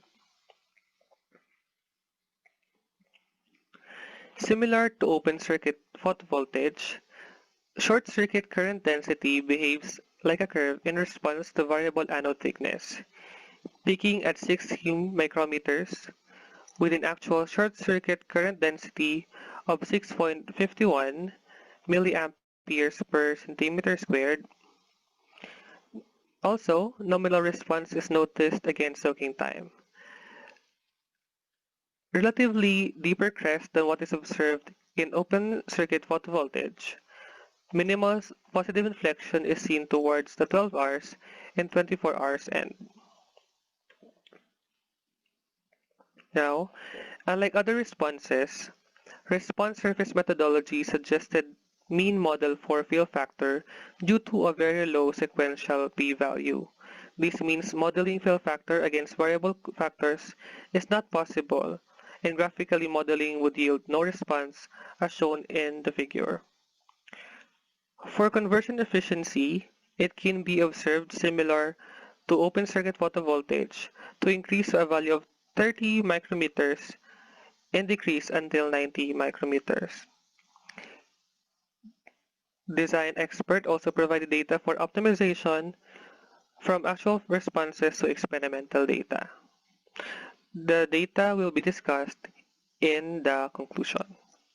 So in conclusion, with enough data, information, and analysis, the study is therefore concluded by the following facts. Number 1, utilizing activated carbon derived from pili, shells as counter-electrode and natural dye derived from its exocarp as natural sensitizer in the fabrication of dye-sensitized solar cell yielded positive result. Varying values of titanium dioxide film thickness and soaking time in dye generated effect in the responses. Open circuit photovoltage, short circuit current density, and conversion efficiency have similar reactions to variable operating parameters, that is, increasing to peak and then decreasing in terms of anode thickness and minimal positive inflections towards the end of experimental soaking time. On the other hand, modeling fill factor, as far as this study is concerned, yielded no response. Nevertheless, all the responses have insignificant lack of fit that makes the data reliable and modeling for optimization acceptable. And number 3, design expert provided optimum conditions to provide the most desirable outcome by minimizing the factors and maximizing the responses, in which electricity operating at 55.249 micrometer titanium dioxide anode film thickness and soaked in dye at 12 hours would produce an open circuit photovoltage of 0.446 volts, a short circuit current density of 6.293 milliampere per centimeter squared, fill factor of 0.601, and a conversion efficiency of 1.792. For recommendation, Filiptricity, although still at experimental stage, aimed to be a step towards a vision of independence from non-renewable energy, grounded from the use of waste materials. To improve future similar studies and researches developed from the discussed findings, the researchers suggest to characterize both activated carbon from dye derived from pili, shell, and exocarp, respectively. Responses of fill factor could also be revisited. Soaking time should be narrowed close to a central point of 12 hours in future researches for optimization. Furthermore, feasibility study for medium to large scale fabrication of electricity could be considered, as well as technology transfer and community use. Ladies and gentlemen, that ends my presentation. Thank you so much. Thank you, Sir Kier. And now we are open for questions, for recommendations, for verification, and whatever that could help. Okay, so from the chat box, there's nothing. There's no question. Okay, there's no question from the chat box. What about from the participants and from the evaluators, the reviewers?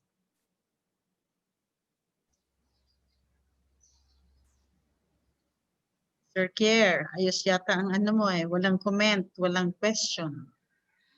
Marielle? Yes, ma'am. Dr. Villaflor. I just wanted to ask here, what pushed him to study this particular problem? Sir Kier? Ayan, sorry po, naka-mute po pala kasi kanina. Ano po, there is,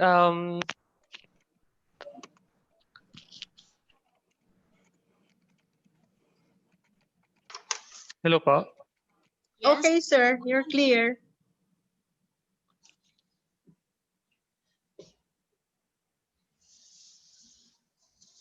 Sir Kier?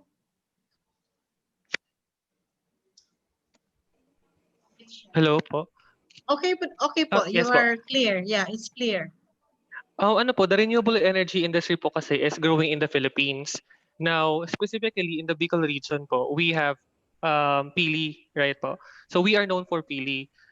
This product, this fruit is being used in very many researches, specifically in food and biological researches. However, there are very limited applications of which in the industrial part. So that, I guess, pushed me in doing this research po. Okay. So what particular part is it, the ano yan? What do you call it? Ito bagang Po? Ang what particular part are you gonna use for this solar cell? Yes po. Yung Opo, the exocarp po, yung yung black part of the ripe pili. Yes po. It was used as a photosensitizer po. And then the shell, when charred and activated using sulfuric acid, is used as the counter electrode. Bali, we created an activated carbon from the shell of the pili. So that was used po. Yun Is po. it already working now? Yes po, ma'am. Based po sa result, yes, it generated po electricity naman. Pwede bang makailaw? Pwedeng maka-under ng ref? Ay, hindi. Bali po, it's still at its experimental stage. However po, maybe the next step of which is to create a dye-sensitized solar cell, maybe in series or parallel, that would support mga machines or which requires higher voltage and electricity. Pero yes po, it generated electricity naman. All right. So you Opo. have to push through for a bigger version of what you have started. Thank you and Yes po. congratulations. Opo. Thank you po. Okay, Sir Kier, from the chat box from Sir Ronel. Sir Kier, with the minimal VOC of 0.466, what application are that? Would it energize the fact that we are already recommending mass production and community utilization? Have we conducted prior art patent search about this? I'll answer first po the latter. So as of the moment po, I have submitted this technology for utility model to the IPOFIL. And prior art and patent search naman yielded no similar technology, specifically in the use of pili dye and activated carbon. For the first That's right. question po, for the Yeah, first yes, question sir. Go naman ahead po, po. for the first question naman po, the recommendation po to utilize the mass reduction and community utilization of which po is after parang ano ba? After creating a more efficient dye-sensitized solar cell. So if we polish this product po, I guess yun, we can recommend sa mass production. Although I have already put it in the recommendation, I kasi visioned already the final product wherein it generates electricity of high voltage. Ganun po. Thank you. So we already have the 5-minute time for that. So thank you so much, Sir Kier, and thank you for those who raised some questions and other queries. So we Thank you now go po. to, thank you so much. So we now will go to the last presenter. Okay, the last but definitely not the least, please welcome Engineer Raymond Romero with his paper, Discharge Performance of Solar Powered Sprayer. Sir Ken.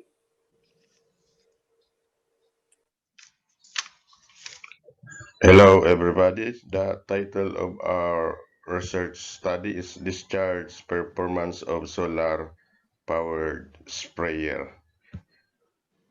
I am Dr. Raimundo V. Romero, a professor of College of Engineering and Technology of Partido State University, Goa, Camarinosaur. With me is Nelson V. Romero of the College of Engineering and Technology, Partido State University, Camarinosaur. Here are the reasons why we conducted this research. First of all, solar powered sprayer is essential in agriculture. Solar energy is widely available at free cost, higher output with lower energy consumption and discomfort. It is economical due to lower maintenance.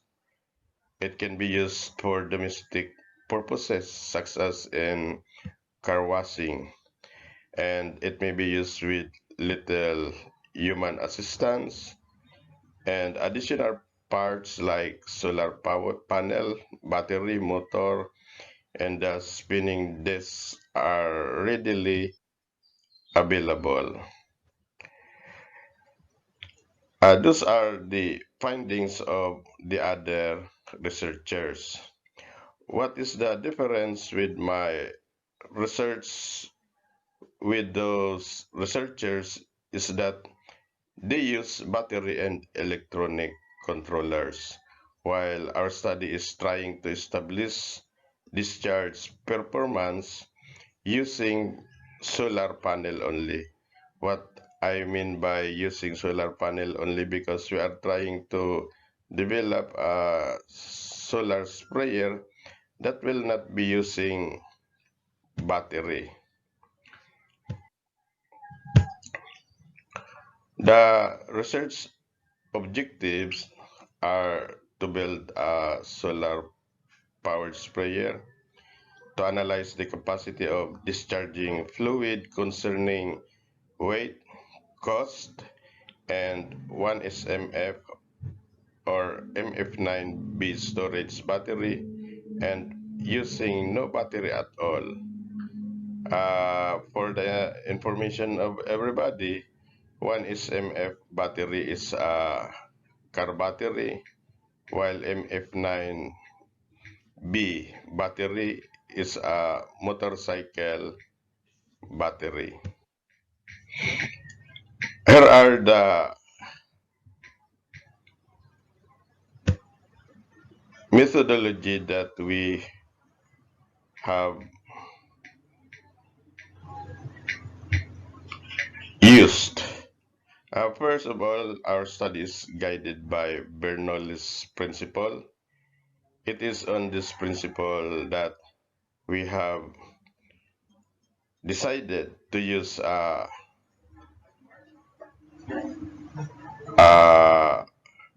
electric motor pump so that the solar sprayer will function. So we have there the discharge on that equation. It is the motor pump that produces that discharge. We are also guided by the operation diagram so that in the production of our technology, we use solar panel, the trigger switch, the wiring, and the pump. With these materials, we produce their closed circuit. And outside that circuit, we use the tank. It is the portion of the solar sprayer where the fluid is being stored. Then the piping, it is the part in which the fluid is being transported. The nozzle, where the discharge of the fluid comes out.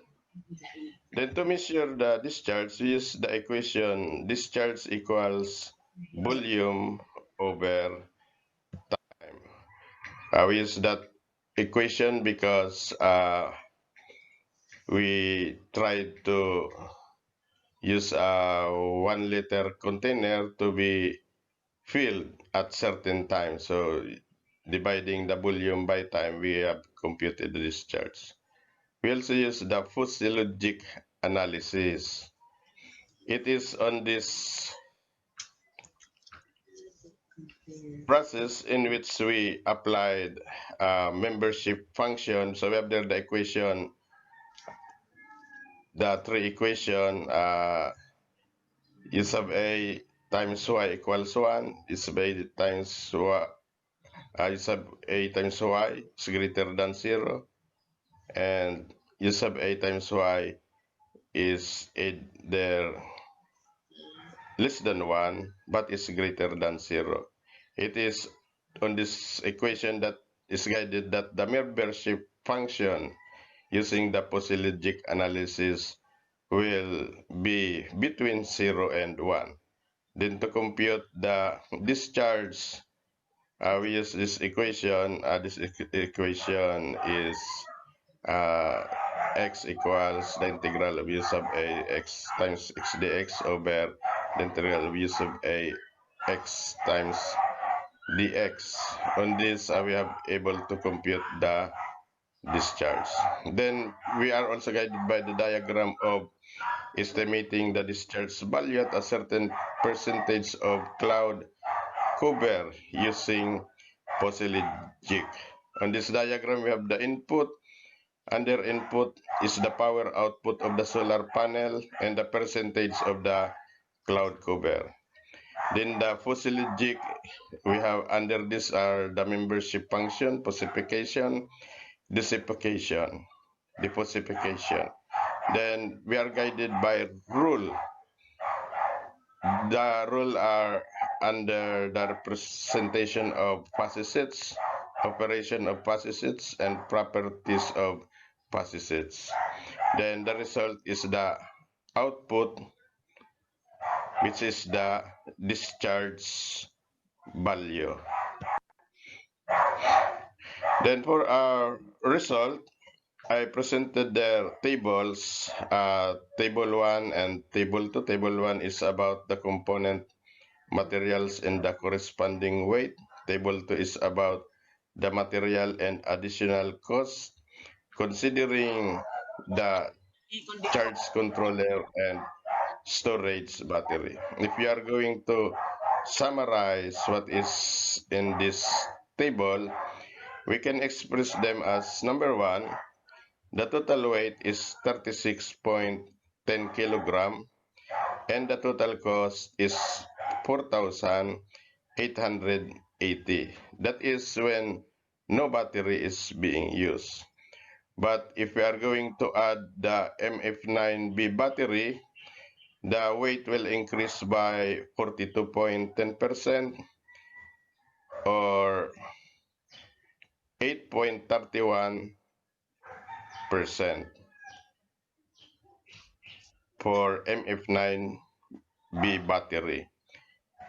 Now, if we are going to analyze the cost will increase by 122.95% if we are going to add 1 SMB battery, or it will increase 45.08% if we are going to add MF9B battery. Then I also presented the tables and charts. Table 3 is about the discharge performance of the solar sprayer powered directly from the sun, smaller battery and larger battery. And if we are going to express them in chart, we have there the chart, the figure, discharge performance of solar sprayer powered by the solar panel, represented by Q sub SP. Then 1 SMF battery represented by Q sub CB, and F9B battery represented by QMB. So you will see there in the chart, you will see there that using no battery at all, the discharge that is being produced is very high compared to using the battery. But you will see there that although the discharge is very high, it is fluctuating, while the QMB is smaller than the discharge produced is smaller than QCB. It happened because the battery is a used battery. Then, so we have there the interpretation using solar panel only performed high with fluctuation in discharging fluid, while the cost and weight are low if compared using 1 SMF or MF9 battery. So you can see that on the figure, compare discharge cost and weight using the solar panel, 1 SMF battery or MF9 battery.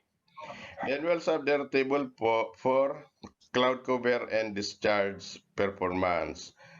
So we have there at different percent of cloud cover, it produces also different amount of discharge. So we have there, it could be interpreted as the solar sprayer with no battery is functioning if the atmosphere is with cloud cover of not more than 50%. It happened because when the cloud cover is more than 50%, the solar sprayer is not functioning anymore. So for our conclusion, we concluded that the solar sprayer was constructed on this study. The performance of discharging fluid was analyzed without using storage battery and was found functional on clear sunny days down to 50% cloud cover. The number 3, larger storage battery if installed delivers high cost, which means that the contribution of weight and cost to the structure are directly proportional.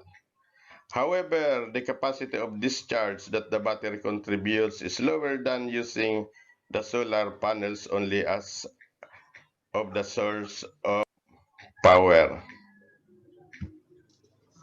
For our recommendation, although the study was able to establish the functionality of the solar sprayer without using storage battery, more studies may be conducted about its functionality and application, and 50% and less cloud cover in the The fall of battery manufacturing.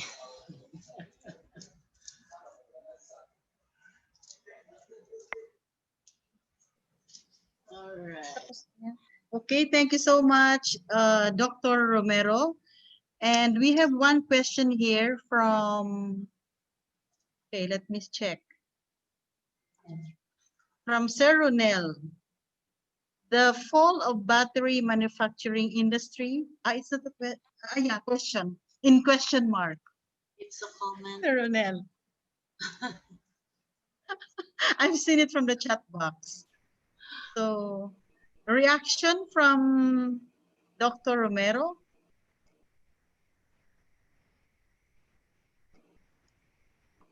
Sir, are you there? Yeah, si Dr. Romero. Dr. Romero. Okay. Good afternoon. I can say that it is not full of battery manufacturing industry because batteries has many applications. This is only for the solar energy.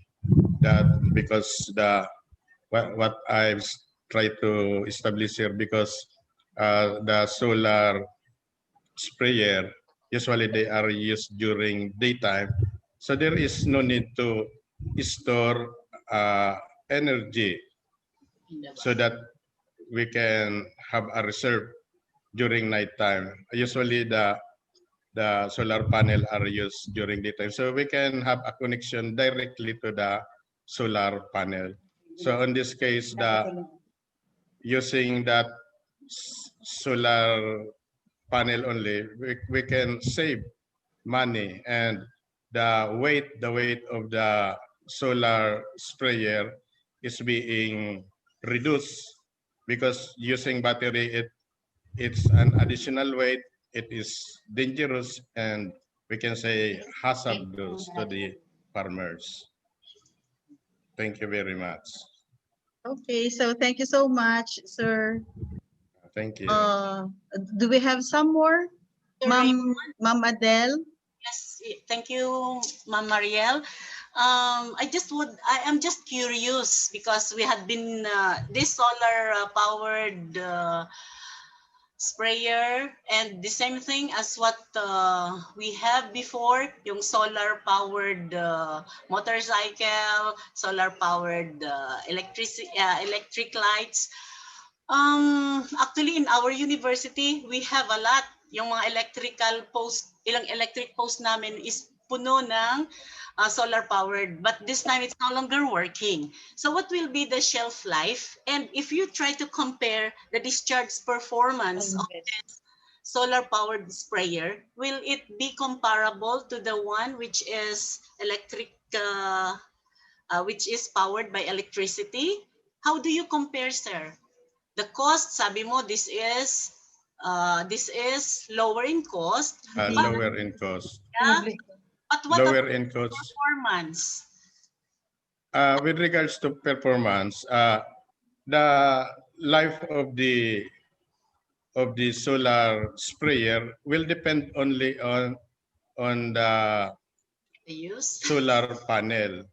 And it's the solar panel. those posts, the electric posts in your school, as you said, they are not functioning anymore because they are relying on battery.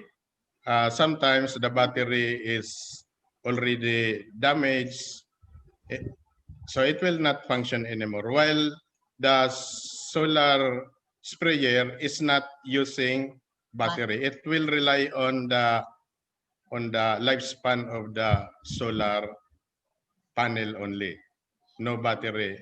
And if you are going to use battery, you are also going to use charge controller.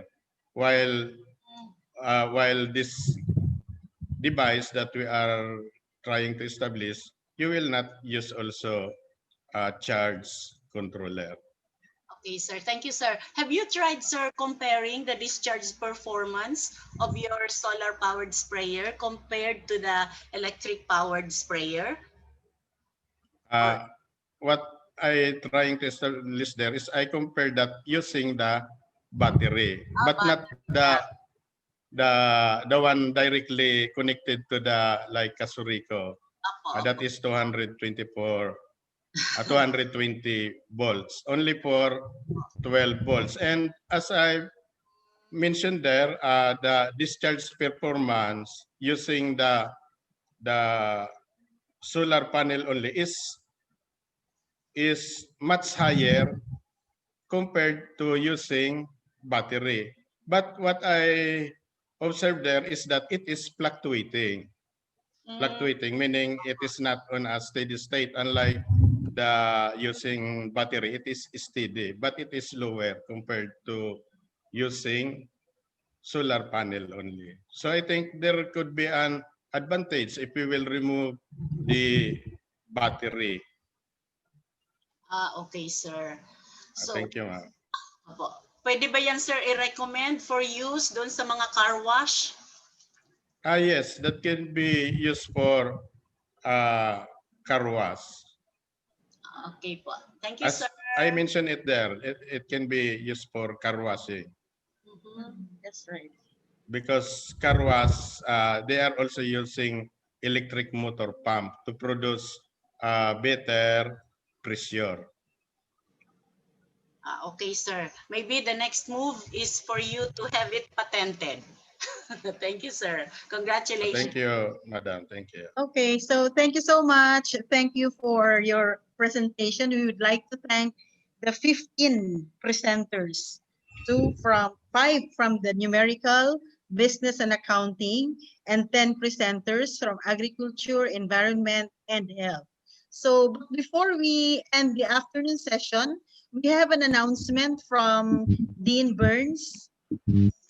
Thank you, Mariel. Thank you.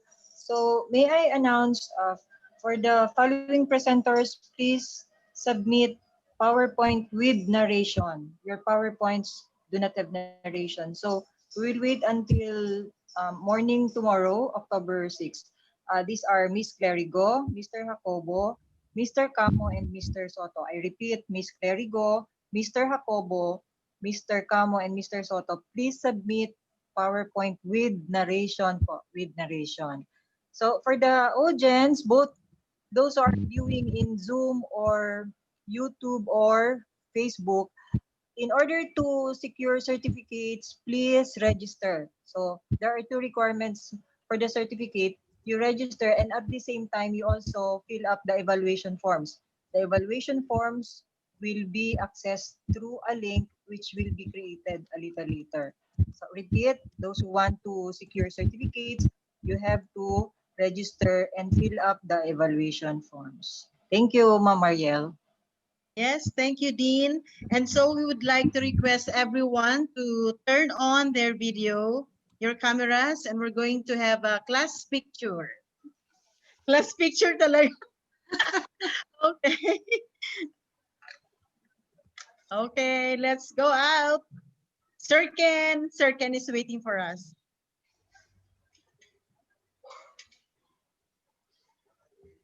Hello po. So, yan. So, let's, Okay. So, tingin lang po sa camera. So, I'll count 3. Count of 3, I will full screen snitch po, no? Para po kita tayong lahat. Okay, so, ready, smile. Ready, 1. May mahabol po. Okay, so ready, 1, 2, 3. Okay, so isa pa po. Waki naman. Here another one. Waki nga mukha. Sige po, isa pa po. Okay, so ready, 1, 2, 3. Yan. So, syempre, unlimited po. Last one. Moderator siya Any na post and doon. lighter mood. Yung mga nasa Zoom po, pasensya, hindi kayo makaka-join sa amin. You are 40 or 50 there. Oh, that's so, a big last number. picture po. Sige, sige. Ready. Let's start. One more. May dumagdag po. Okay. Smile, everyone. 1, 2, 3. Yay. Thank you so much. Thank you po. Thank you, Sir Ken. Thank you so much. Thank you, everyone. Thank you, everyone. Fresh na fresh pa rin si Ma'am Burns. Congratulations, organizer. Congrats. Congratulations. Mama Lu, Mama Burns, Sir Ken.